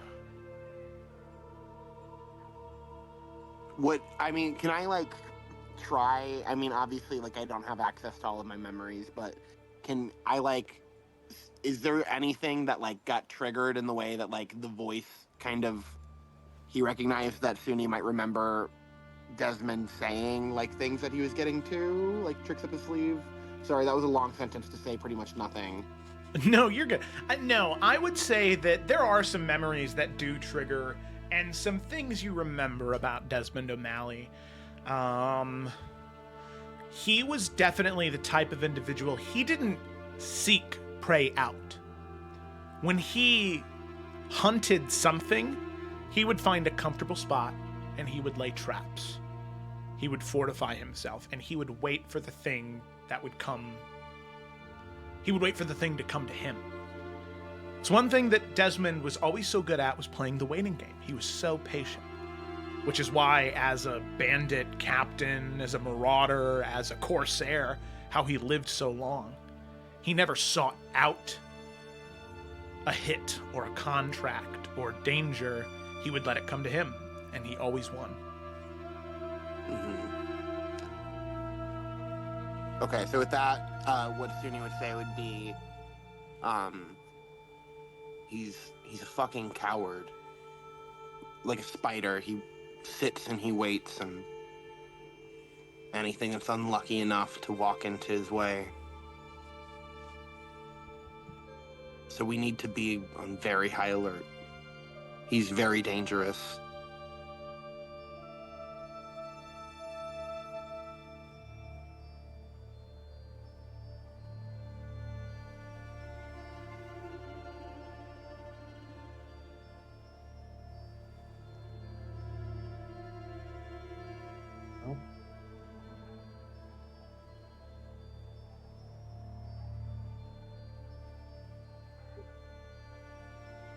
Somehow I think this won't be worse than anything we've had to deal with before.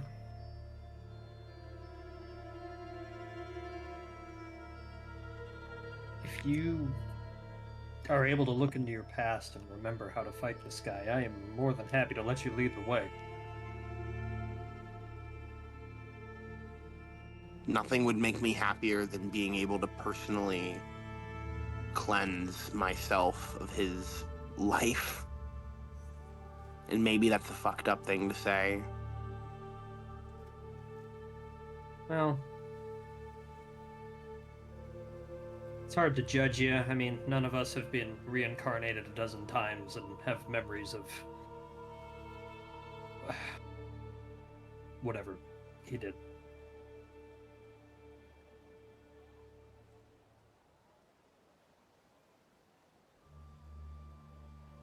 I'll see what I can find out. Commune with my other lives.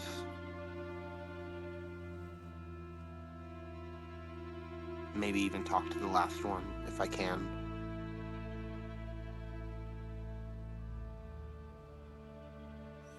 Just let us know how we can help.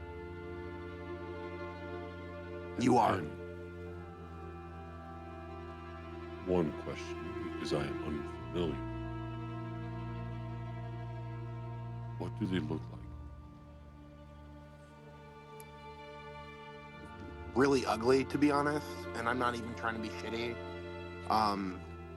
He's a bugbear, right? Bugbear? Is that the... Yeah. With a fucked up nose. Like a mad fucked up nose.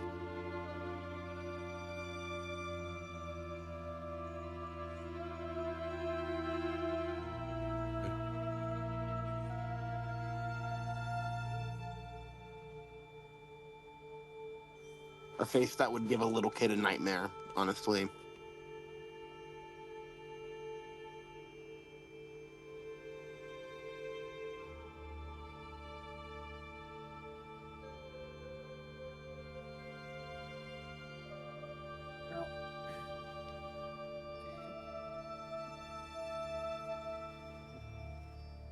As long as you're feeling okay, Suni, I think I'm ready to keep on walking toward wherever this coward is waiting. Let's go. Okay, alrighty. So as I said, you'll need to stay here in Namiora tonight, as your ship is still being prepared to head to Opokami. So you have this night. This is going to be the last night you will have. You'll have part of the day tomorrow on the ship, but then tomorrow around 4 or 5 o'clock, you will be arriving in Opokami. So, is there anything anybody wanted to do this evening? Any final conversations before you board the ship tomorrow?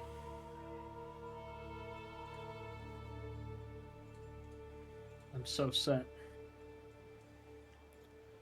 Training 4 a.m. tomorrow. Alrighty. Breakfast 10:30 a.m. All the food will be gone by then. Oh shit! I'll get up a little sooner. I did also want to do this. Share the art of Desmond O'Malley real quick, just because Suni provided a description. The only difference between the art and the reality is in this art he does not have a giant gash across his nose. Think about like what the book representation of Tyrion is supposed to be. I'll send an image of that too. But this is his base look.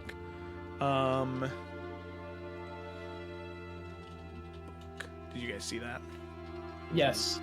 Okay, and then for book Tyrion. Book Tyrion? Yeah, it's innocent. Gross. A little more gross. Where he's like, the nose is like upward and inverted. It's like part of the way cut off. You can like see some of the tooth and bone of his teeth because he's missing that much skin on his mouth. He looks pretty gross.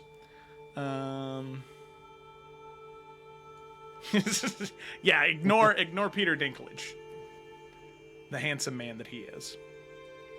Just look at that ugly guy. Oof. All right. It's the main problem with TV fantasy. They make all these ugly characters hot. Except for the guy in the prison in the never mind, it doesn't matter. It doesn't matter. That guy was ugly though. No offense to that actor.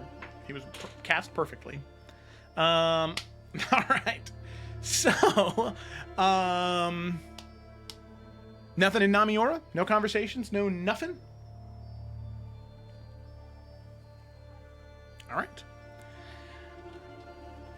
The morning of in Namiora,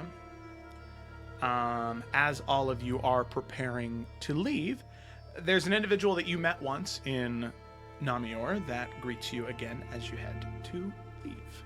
Carousel, you recognize this person more so than the others, given your long tenure with them as Anira Rosebloom makes her way towards all of you, and says, "So, I hear you're leaving for Opokami then,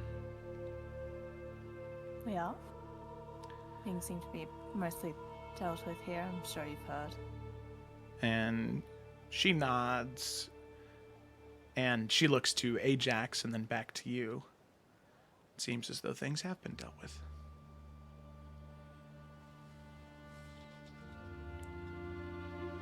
In a better way, yes.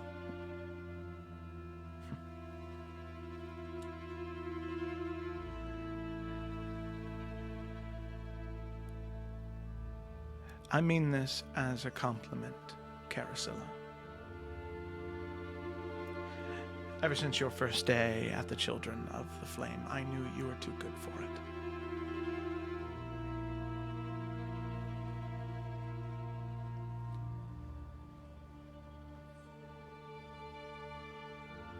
The path you walk now, hidden to a degree from the light, I think is the path that is most appropriate for you. You see, there's a misunderstanding, I think.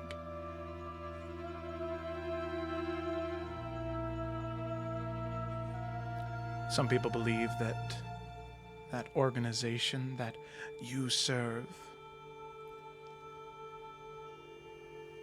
they mean the hidden flame is you're supposed to hide away from others.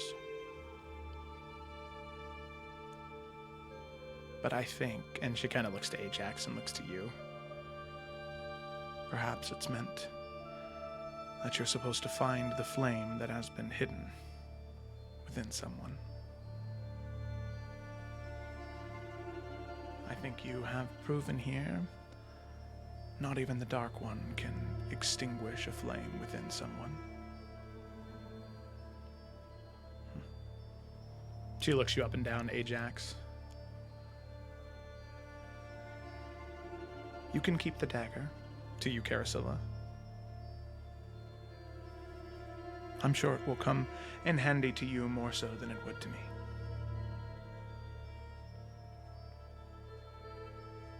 Gotta be honest, I feel my stance still stays. I would never ask to be useful. Or with what it does.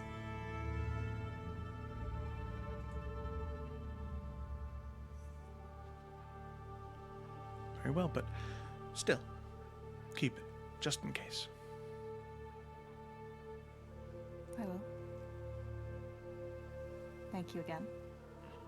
More than just the dagger. Mm-hmm. Of course.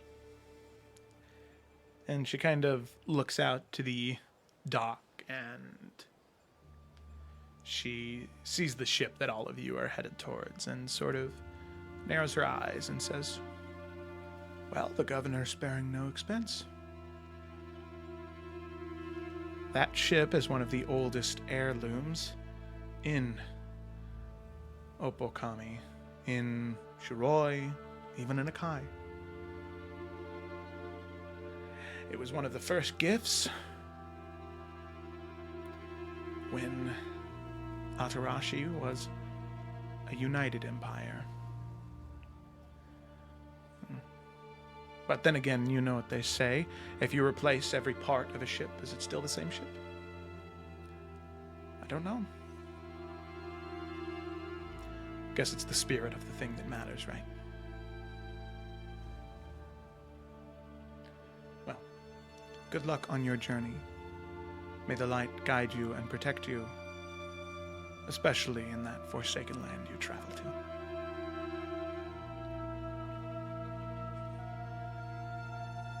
With that, unless there's anything else, she will leave and allow all of you to board the ship, headed towards Opokami. Alrighty. The sounds of the city fade as you board the ship.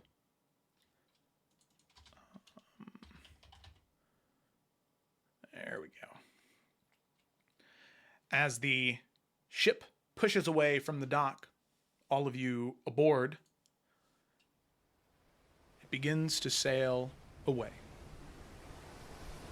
headed west towards the island of Opokami, ready for whatever awaits all of you there. And on that note, we're going to take a short, let's say 5-minute break. 42, we're not going back in time. 42 your time, that's when we'll be back. I just want to get some water, and we'll see you in a little bit. To finish the story. Why isn't it possible? It's just not. Why not, you stupid bastard? Why isn't it possible? It's just not. Why not, you stupid bastard? He's gay, but he has a special connection to classical music. There's many things that are interesting about him. In Avatar: The Last Airbender, it is done so well. But here's the thing. It grows to be more in depth. The spirit world becomes a thing, and it grows even more in depth after that. More layers get added on more layers, right? Not everybody in the Earth Kingdom is good. Not everybody in the Water Tribes. They're not all underpowered, right? Because the Northern Water Tribe is so strong. And not everybody in the Fire Nation is evil. The layers continue to be added the longer the story goes on. In your campaign, do that. Most people have a hard time starting a campaign because they don't know where to start. They think they need 7 kingdoms, hundreds of houses, thousands of NPCs. No! Stop! You don't need that.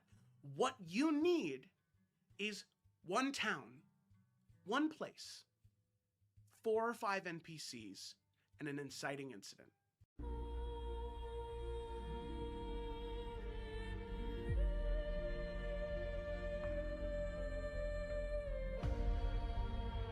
But I hope you're dead. Dead like if I can guarantee Henry would be okay. I'd hope you get an illness and then get hit by a car and die. In this video, we're going to talk about secondary objectives, a way to make your combat encounters spicy, delicious, fantastic. Secondary objectives enhance combat in D&D to an exponential degree. Let's go ahead and dive into number 10. Rescue missions. Task your players with rescuing an NPC or retrieving an item during combat. It will help add layers of urgency and potentially even a moral dilemma. My favorite example of this is instead of sending the players to kill the goblin camp that may raid the village, right? That's a consequence. Sometimes that's good enough. The goblins abducted the blacksmith. And now they need to save the blacksmith and kill the goblins. It's a secondary objective that spices things up. You people should be thanking Christ that I am who and what I am because you need me. You need me to save you. You do. I am the only one who possibly can. You're not the real heroes. I'm the real hero.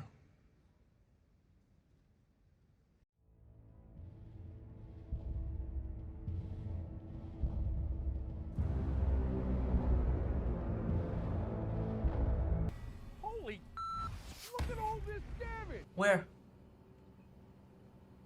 Where? Where, Dwight? Seems like you already know where. Hi, I'm Saul Goodman. Did you know that you have rights? The Constitution says you do, and so do I. I believe that until proven guilty, every man, woman, and child in this country is innocent. Now it's left to me to deal with him.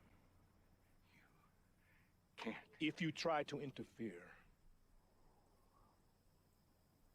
this becomes a much simpler matter. I will kill your wife. I will kill your son. I will kill your infant daughter. But for now, we're going to look at a slightly different system that doesn't just affect the moment of death, but the moments before death. Something that makes combat more grounded, horror more horrifying, and sacrifices all the more heroic. Picture a movie fight scene between a hero and villain. They're clashing blades, dancing back and forth, parrying, dodging, blocking, keeping up with each other's advances, surprising each other with new techniques and strategies, until finally, one of them lands a devastating blow. It's not just a graze on the arm, it's not just a smack on the chest. It's 0 HP. When using the point of no return system, we want to draw attention to this moment of the fight, to make that hit extra cinematic and weighted and affect the decisions that your players are going to make when they are given that critical choice of staying down or getting up.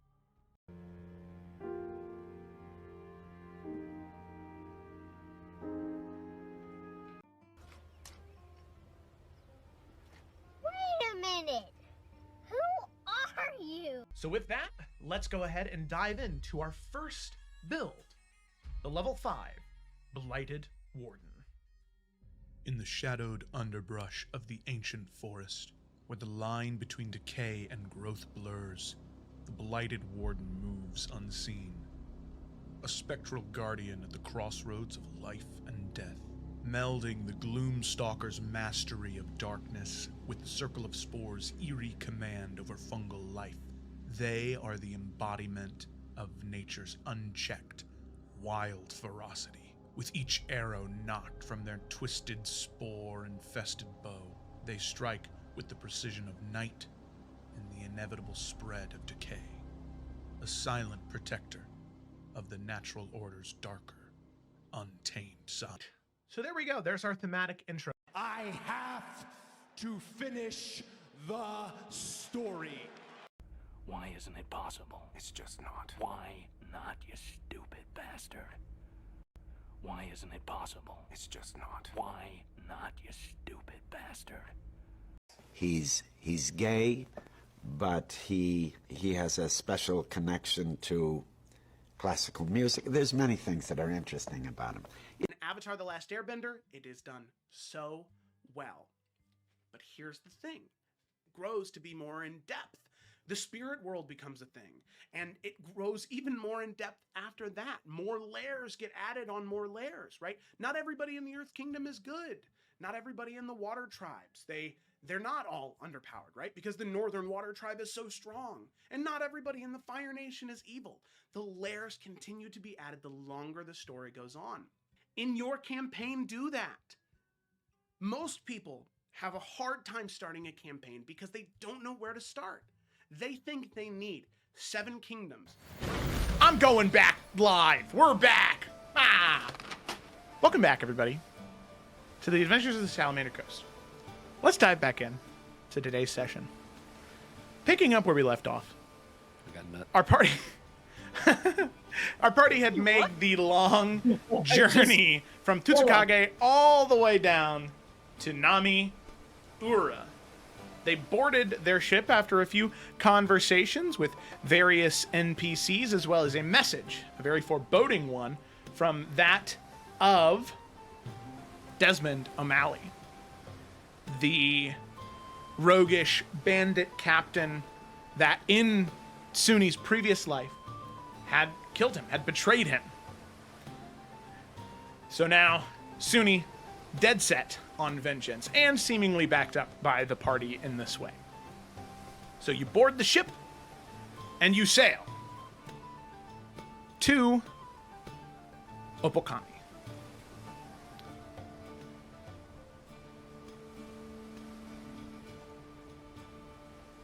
We sail. I just want to let you guys know, I hate this image so much. It's so bad. But I couldn't. Wait, what the fuck? How are we sailing this thing? What, are we going backwards? There shouldn't be that much wood on the sails anyway. That's not the issue. Why are our sails backwards? The sails aren't backwards. There's just wood on them. There's toothpicks. So Why listen, got tires? it doesn't matter. All right, I just wanted to. Oh yeah, at least I put forth effort in the stories we tell at this table. It's all about pictures. No, just go with the flow. All right, so all of you aboard the ship. You sail in the morning, and you're going to be on this ship for quite some time, honestly, as you leave at about 6 a.m., and it'll take you about 10 to 12 hours of sailing in order to get there by 4 or 5 o'clock in the afternoon. So, as you're sailing aboard the ship, the waves crashing upon the side, the wind buffeting the sails. Is there anything anybody wanted to discuss while on the ship? Or are we kind of tapped out on conversations? There's a conversation you want to happen that hasn't happened. No, I'm just asking because like I said, something. Well, no. Like I said in my previous message, so it's been a while. But once you guys kind of land in Opokami, you guys aren't going to have downtime really until the 2-year downtime break after Draven Hunt. So, that's why I was like, if there's anything you want to talk about, it's your last moment. As long as we're all going to never talk again, I would like to... Cecily's going to be standing at the edge of the boat, and she is obviously, if this image is anything to go off of, I cannot touch the water, but she is going to be kind of looking up at the wind as they move and sort of swirling it around, and she now has shape water as a cantrip because of love or something, and she is going to just be like making patterns out of water and wind in the sea as they go, and she'll seem rather contemplative to everybody else on the ship, but that is what she would be doing. So I guess that isn't a conversation, which is what you asked about. But That's what's happening. That's her moment. Yeah. That she's having. No, I think that's very fair. All right. No downtime, you said, for a long time? True. What time is it? By this point, 7, 8 a.m. Summer Renshi is going to go to the side of the boat, probably close to where Cecily is, and just puke his brains out. Right into the primordial love poem she was writing. I'm sorry. Ajax, I don't think we can train on the boat. Too sick. Wow. This is the best time to train on the boat. When I'm sick?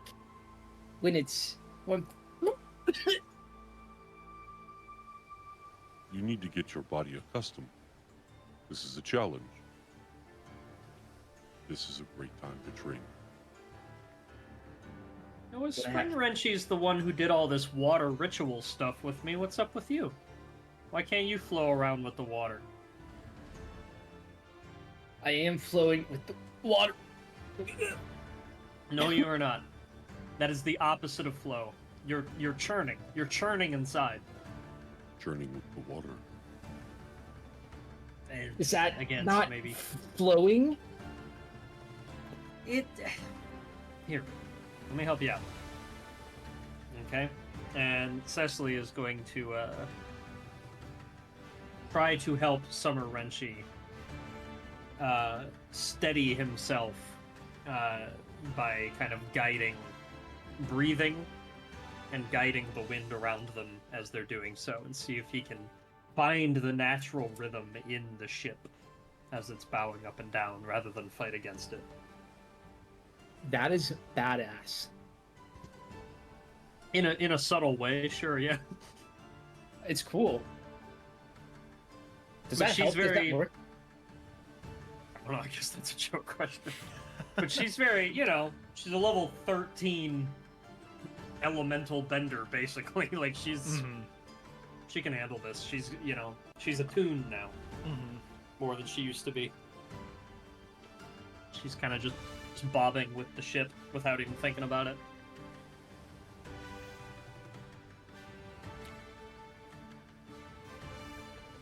I guess it's like 8 a.m., so we've been training for at least 4 hours. We're just getting started. At least I'm not going to eat breakfast. Ajax looks over the edge. Yes, I think it's gone. Yeah. Now, climb to the top. To the top of what? Ajax looks up to the, I don't know what the heck they're called, the netting that goes up the sails. Riggin. Yeah, the rigging. Yeah, the rigging. He looks up. At the top. All right. This is going to be so hard. I'm going to face step to the top. Hell yeah. And you're just going to see puke. It's not on you guys. Just shoot through the air. Cecily's gonna go in with Mage Hand for a magic high five, and it will get on the Mage Hand.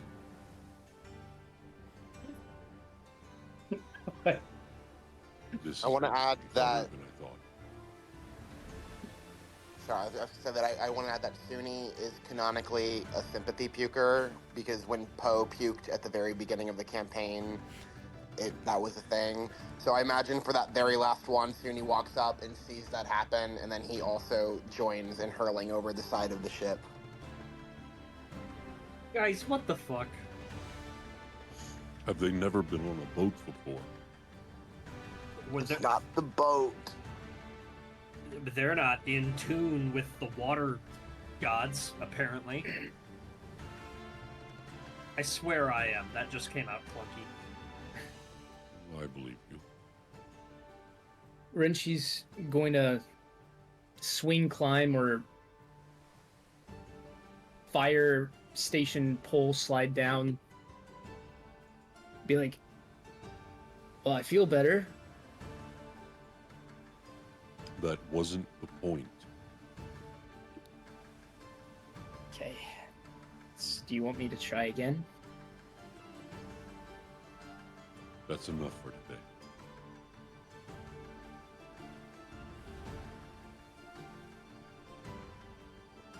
Ajax just looks at Renchi, shakes his head, and walks off. He gives you the disappointed dad move. Yeah. I'm just gonna kind of lean into Suni and Cecily and be like, that didn't feel great. Hey, listen. Once you start training with Ajax, whole different side of him. He gets real tough. Listen, one time, I trained with Ajax. I just cut him in the leg with a hatchet. We never trained again. It's food for thought. So I just gotta hurt him? Yeah, I mean, not in a way that's permanent. Don't do what I did. It was a little extreme. Okay. Well, I do want to keep training with him. I don't want what happened last time to happen again. Not to get all serious.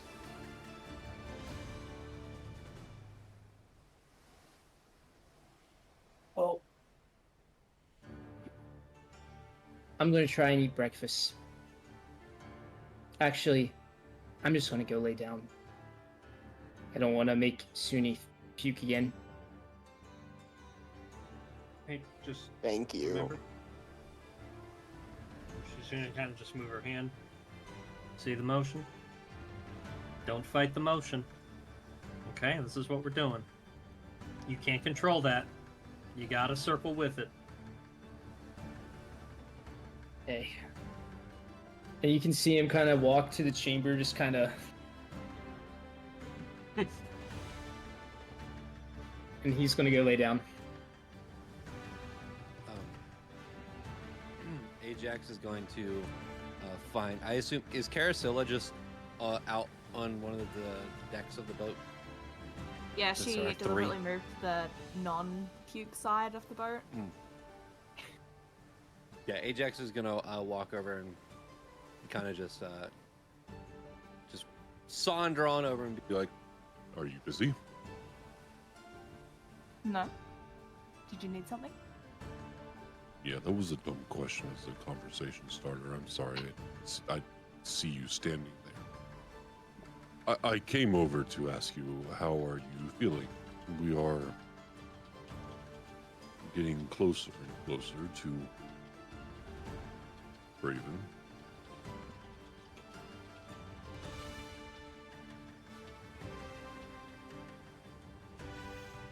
I mean, in a way, it's not exactly him that I'm worrying about right now. Really? Do you want to talk about it? Sure. I mean, All I ears. guess in some way it still technically relates to him. It was in Nobukami, really, that we first properly met, beyond just brushing shoulders in Bromsgrove. And I know that Nobukami has been through a lot. And to be back there, to know that Desmond is going to be, well, was intending to make things a lot worse there. I hate the thought of it, really. Bringing back old memories. I suppose. I'm not fearful it is going to happen. I don't doubt that we'll be able to deal with Desmond in some way. I feel like Suni's will alone will make sure that happens. But there's always fallout.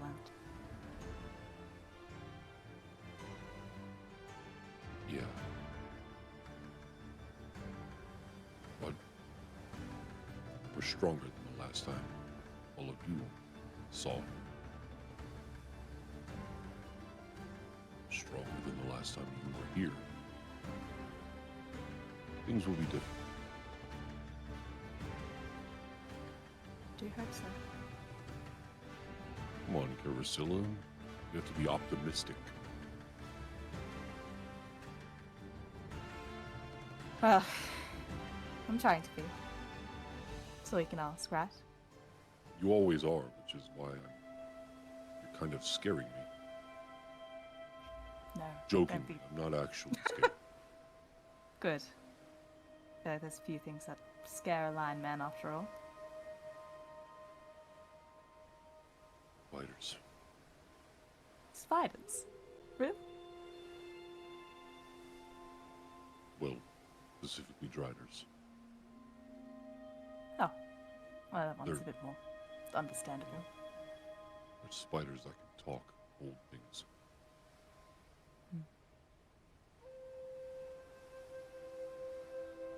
All jokes aside, just remember, we're around. Talk. Of course. I'll always appreciate it. Of course. You haven't had any other dreams, have you? Or gone into other people's dreams? I'm not sure how that works. Gone into other people's dreams? No, I don't think that would be quite a thing. Sounds cool. But I guess. But I haven't gone back since everything with Malice, so. That's understandable. It's not going to happen, you know that, right? What you saw.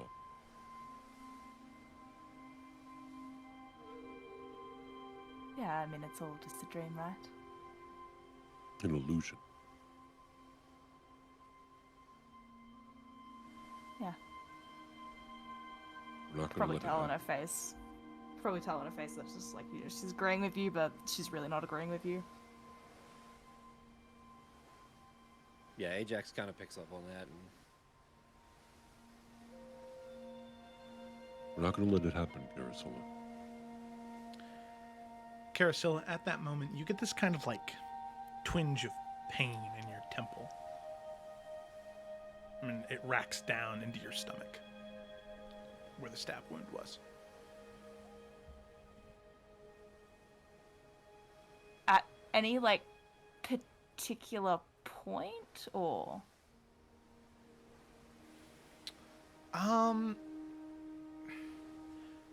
It seems rather random in the conversation. It was just kind of as you hit a wave, you could feel this kind of like pulse of energy, I guess.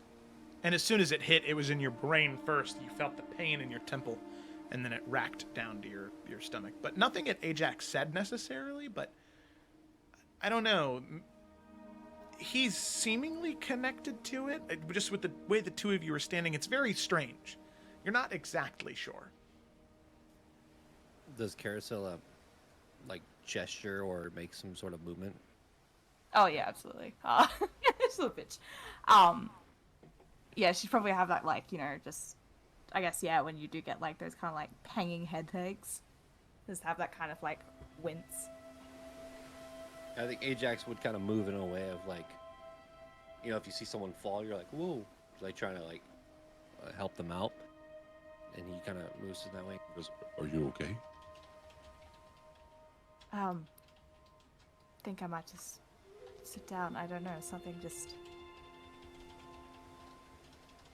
There was a wave or something. It just.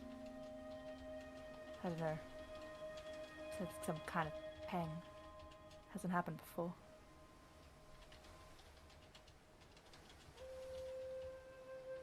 Maybe you should. Yeah. lay in one of the hammocks. It'll negate a lot of the motions from the sea. Yeah. Not normally one for getting seasick, but... No. No, that's different. I've seen seasick all morning. Yes, I've heard it all morning. It's going to be a task. Go get some rest. Also say though, before I do head off, don't be too hard on Renchi. It's a balance to things. After all, a mole will travel through the dirt differently than worm does. Just because it's different doesn't mean it's worse.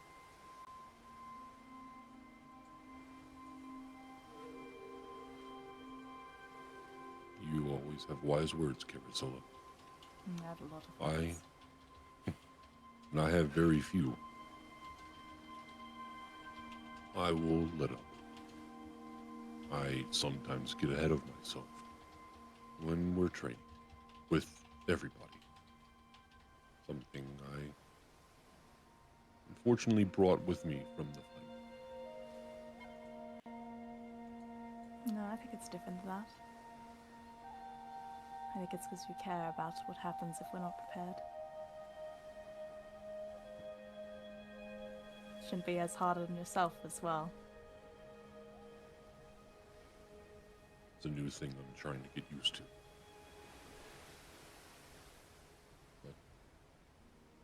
But I will let up on Renchi.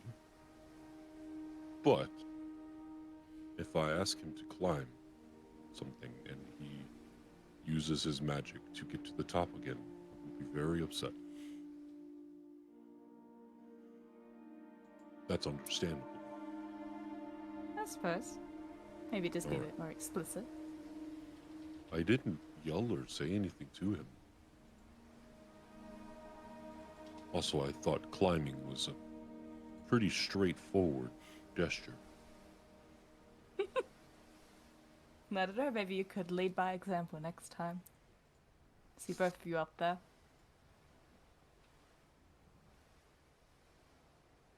Maybe. Go on, get some rest. You need it. Thank you. Yeah, she'll just make her way, I guess, inside the cabin. Just that. Yeah, of course. Caracilla, you lay down in the cot for a moment and kind of close your eyes. In this moment, where do Caracilla's thoughts drift to? Just curious. I mean, at this moment, like, considering the thing of unease, I think it is just a thing of just plain calmness. Like, she's not trying to, like, think of anything directly. Probably just, like, repicturing the kind of view of the sea and, like, more gentle waves and things like that. Just trying to, like, calm that, like, I don't know, feeling that just came through. Yeah. You focus on that. The noise around you, the steady rocking of the ship, the cool breeze, the calmness of the sea, and you try and emulate that in your own form. It soothes the pain. It provides you some comfort, and you lull into a sleep, a nap. But you hear the chimes. As the sound of the ocean fades in the background. You are back aboard the bow of the ship.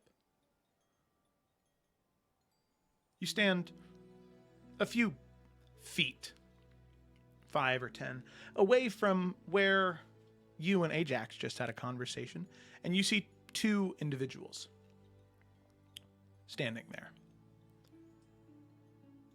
Both younger men in their mid-20s. One wearing this incredibly beautiful regalia. A long draping gown embroidered and embellished with gold and silver, wearing a crown atop his head. Larger than that of the one that Suna wore. But you can see it adorned with 3 different flowers, 3 different lotuses. The man standing next to him is very similar in stature, but wearing armor of white and gold, and you can see that at his side he has a sword. A sword that you've seen before. Although it's missing the ribbon at the end of the hilt denoting the 5 seasons, the scabbard that it's in, as well as the hilt itself and crossguard are that of Season's Edge. The 2 men look out to the sea, taking the moment in together. And you see the man dressed in very fine regalia. He says, "You promise that you'll keep me in check, won't you? I think I'm going to need a little bit of help making sure none of this goes to my head." You see the other man dressed in the armor sort of smiles and nods and says, "I don't think an imperial crown could change that much in you. But don't worry, if anything happens, I'll be here." The other man responds, "I'm counting on you. Though there is much to be done. Opokami," you see he looks out to the ocean. "It holds possibilities. Secrets that could help bring prosperity to Adarashi." See the man dressed in armor, he nods with a more somber tone on his face. He says, "Just my emperor, please." And you can see the man dressed in the fine clothes sort of waves his hand. "Please. Iso, please. Takahiro, I just think that not all secrets are meant to be uncovered. Some things are just best left alone. Adarashi is prospering. It's doing better than it ever has. Thanks to your leadership. I don't see why we need to apply any pressure to that. Perhaps it is our duty to explore every opportunity. For the good of our people, Iso. If there's something in Opokami that can help, shouldn't we seek it out?" You see the armored man, Iseo, nod. "As long as we tread carefully.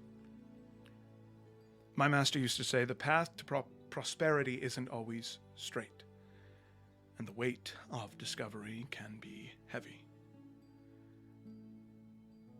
So please, with caution." You can see the man, Takahiro, the emperor, say, "Which is why I have you, my friend, to guide me and perhaps to pull me back if I stray too far." See, at that moment, the armored man sort of grabs at his temple, winces with pain, and sort of grips at his stomach. The man sort of grabs his shoulder and says, "Iso, are you okay?" I think I might sit down. There was just a wave of something, some type of pain. It hasn't happened like that before. Maybe you should get some rest." perhaps it could just be seasickness. Or perhaps... Is it the spirits?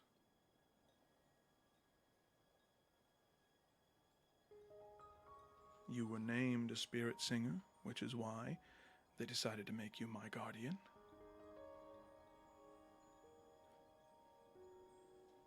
Did you discover it? Did you hear them? And you can see ISO, he just kind of shakes his head, and I don't know.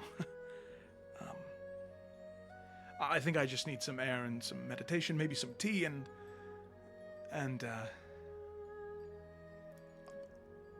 I'm sure it was nothing. Well, make sure you take that time. We need you. You see he kind of places a hand on Iso's hand and says, I need you. Not just as a spirit singer or as guardian, but I don't want to have to face all of this without you at my side.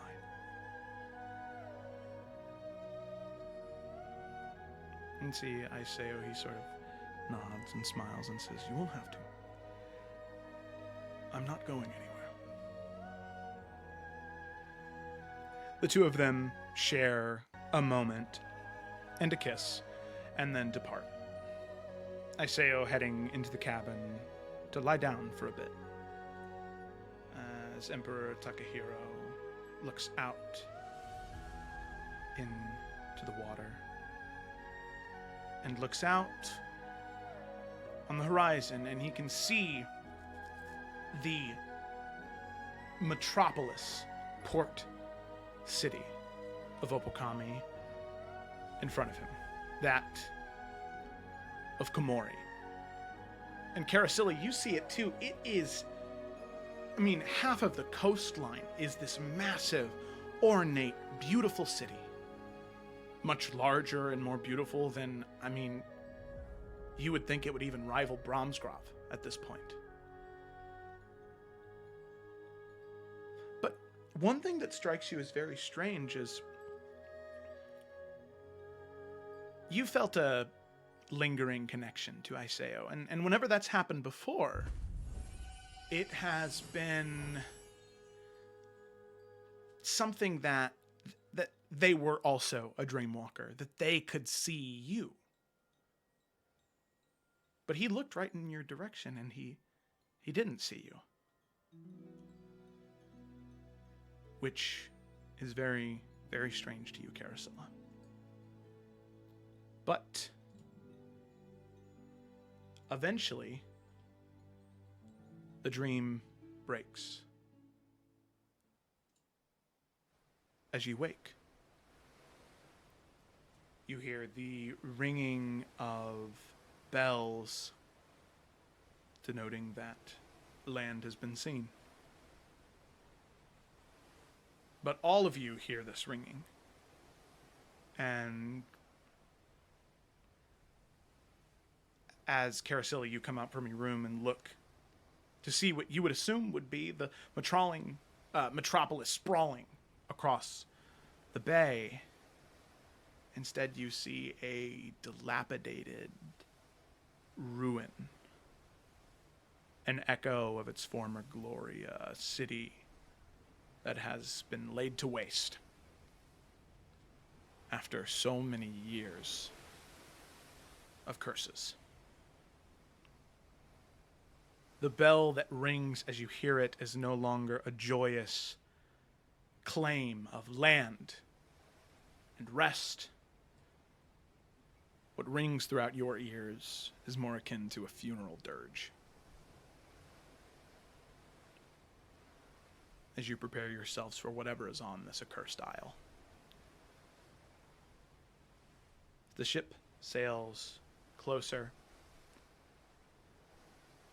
You can see the captain of the ship stops as the sails are raised, and maybe 20 minutes from the port, he gathers all of you around and says, This is as far as we'll take you. The rest you'll have to go your own on the rowboat. This is a prized heirloom of Shiroi. We refuse to have it be taken by the treacherous waters. Good luck in Opokami.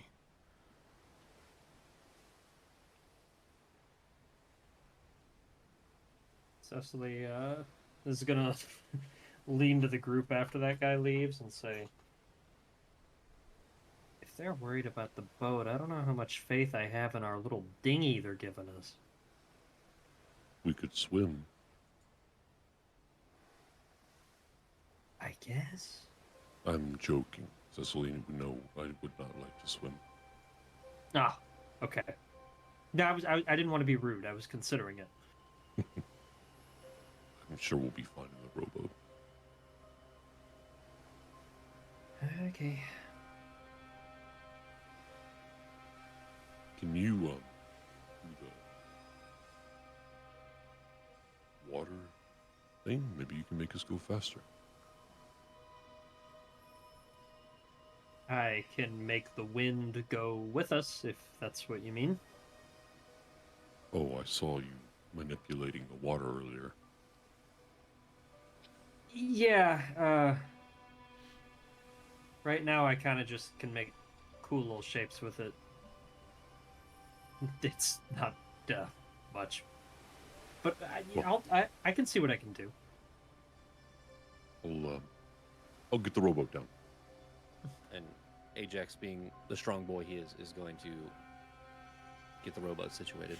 You see there were two sailors that were just heading over to do that, see you got it, and they just take a step back and let you do it. Who's going to carry the boats? All right. Chucks it over the side. Okay. So, all of you climb down the ladder, board your rowboat, and head to the coast. It turns out I can change the flow of water in 5-foot cubes. So, as we are going, I will use Gust to give us a gust, and then I will use Shape Water to make the water go with us. And Ajax is rowing. Yeah. So basically, we're a speedboat now. Yeah. Don't get me wrong. The rowing is 80 to 90% of why we're moving. But there's just no break between it now. Now it's just continuous speed as opposed to. Ugh. Yeah. She's giving you a bit of a drift. Oh, nice. Is Ajax doing the thing that Kratos does where he's just paddling on one side, but for some reason it's going straight? Yeah, for sure. He's just that strong. That's cool. Boy. Talking to Summer Wrenching. He looks to Summer Wrenching and goes, boy. Take over. Get on the boat, boy. We're gods. This is very enlightening. Strength training, it's important. Yeah, that's what the climbing of the rigging was for, but I guess we'll have to make do with rowing the boat. Okay. I'll say, too, Cecily's going to have an odd moment where, as the two of you are rowing, she's going to notice your aggression as you're chopping into the water and be like, well, just, flow with it. Don't hurt the water.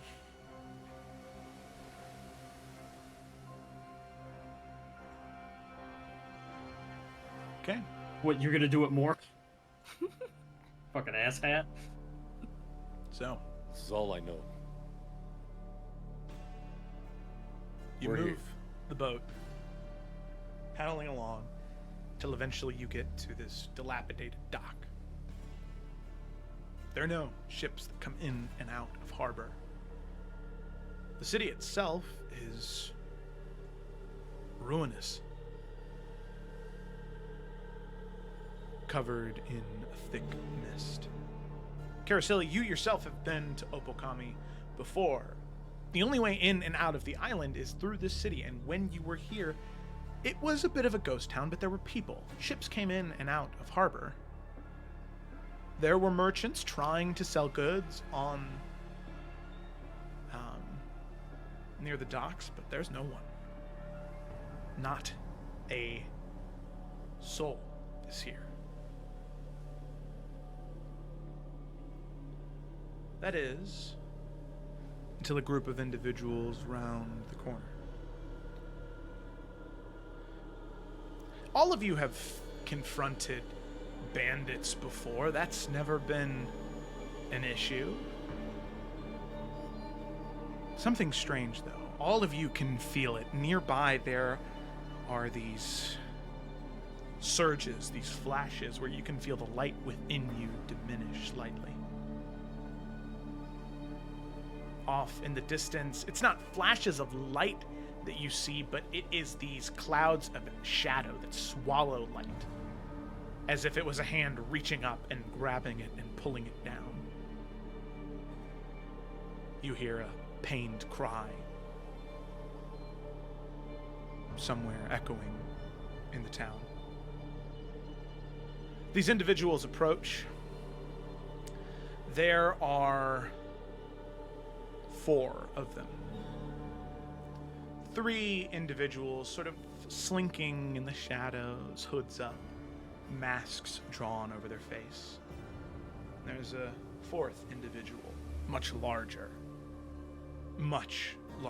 beyond the normal capabilities of a human, wearing heavy plate armor, several large weapons on his back.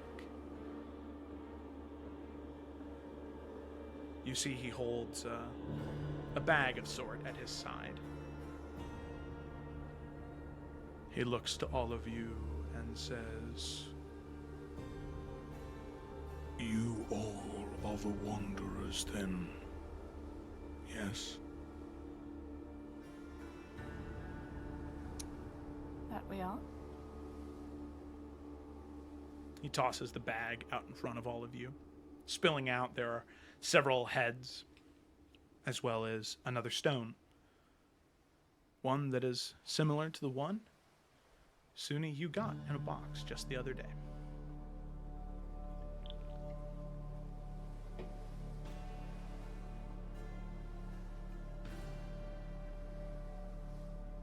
Suni will clench his fist and his jaw very tightly. And these people are just sitting here staring at us now after they've done this? Yep. Suni will telekinetically move the box. Or was it a box or a stone? It was just the stone. Just the stone. Yeah. Move it towards him, and he will just, with a claw, tap on it. As you do, the magic activates. Well, looks like you've made it to overcome me then, if you're getting this. Hope you like what I've done with the place, yeah? You know, one of the things I love about broken souls, they don't put up much of a fight, do they? No. They just let it happen. Tell you what, I've met merchants by themselves in Bella put up more of a fight than a whole city of guards. People. Oh, gods. I tell you what, if you want a little Easter egg hunt, there's more of these stones lying around. Maybe with some tips on where to find me. Wouldn't you like to know? Why, my boys here, they've been busy with the city, so go easy on them, yeah? They've been through a lot these past couple of days. Farmers in their pitchforks, you know. See you soon, Suni. The sending runes alight on the back, if you'd like to respond.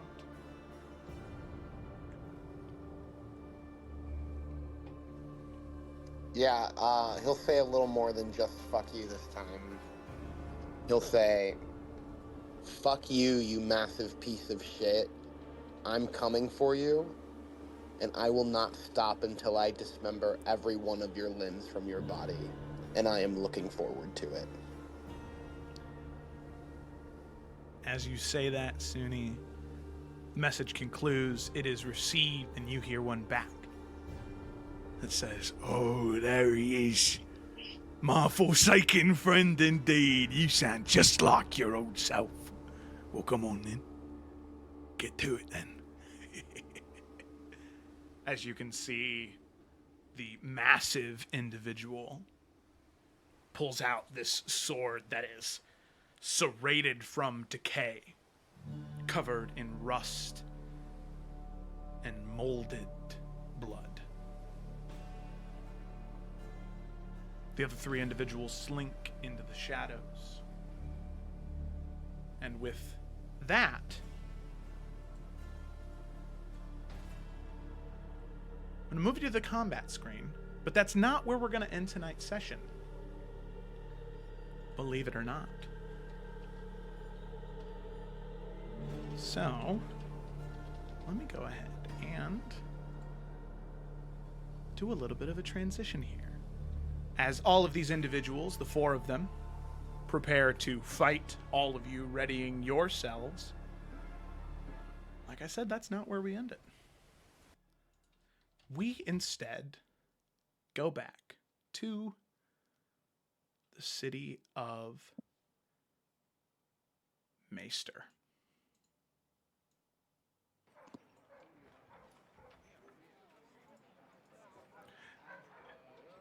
The city you see in front of you is as you left it. The only thing that has changed is that the people seem happier. They work tirelessly to restore their city to the greatness it once was. I mean, you can really see light and life.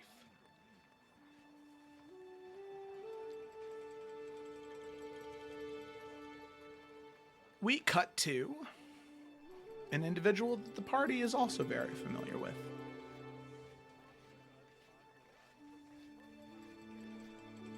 A drow man. Not Alton.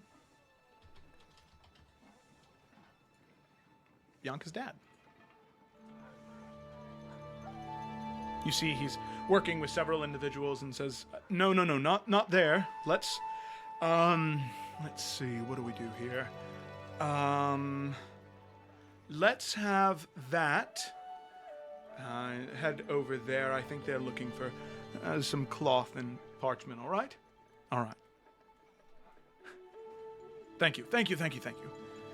And moving those people along, there's an individual that comes up that also all of you recognize. Captain of the guard here, Captain Fedorov. He approaches and says, Excuse me, Sir Desong, Damaris, was it? What did you prefer? Damaris is fine, I suppose, now that that name is not nearly as stained. Of course, sir. Someone who arrived at the gate. As you know, we've been instructed to not let anyone in, but we thought this might be important to all of you. All right, well, let's see who it is. And the two of them make their way to the western gate.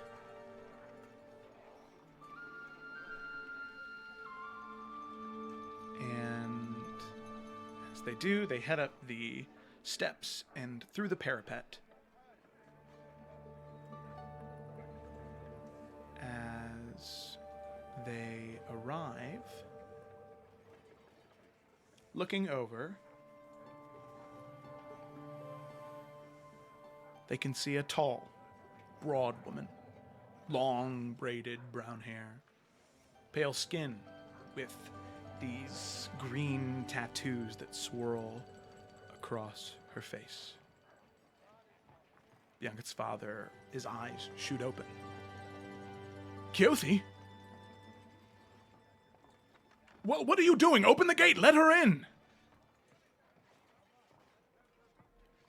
Sir, we were specifically instructed to not let anyone in without the express permission. It's Keothi. Please, open the gate. You can see Keothi sort of stands there looking confused and around. The door is open. And he moves down the steps and out to the threshold of the gate and says, Keothi, are you all right? You look sickly.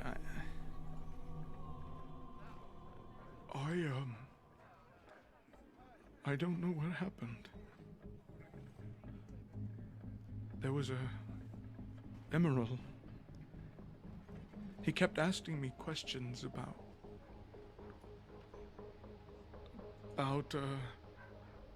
Nalfian, about Carasilla, and I didn't answer him, and then he said he would do something, but now I'm here.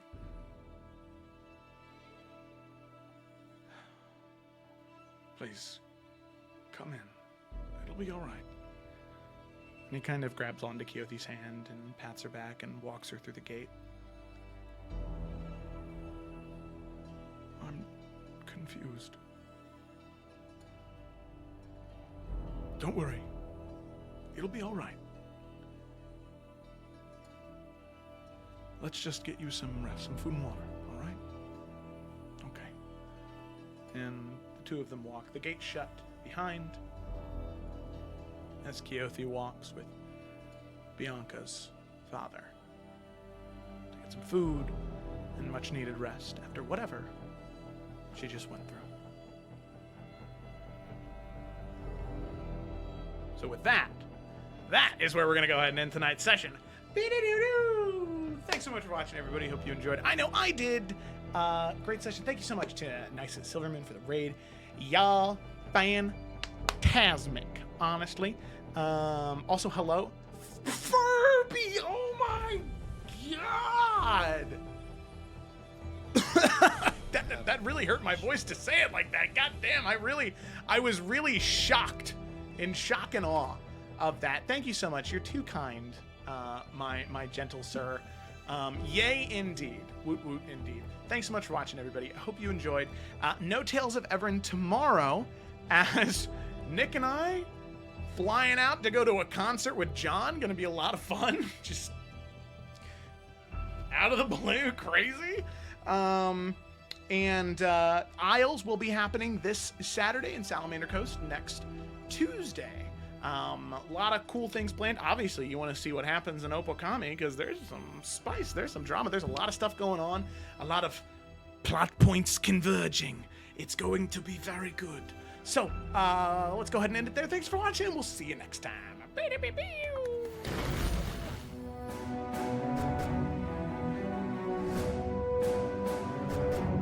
Wait, Furby, you won $2,000? That's awesome. Okay, all right, bye. That's so cool. I'm glad you had fun in Vegas. All right, bye.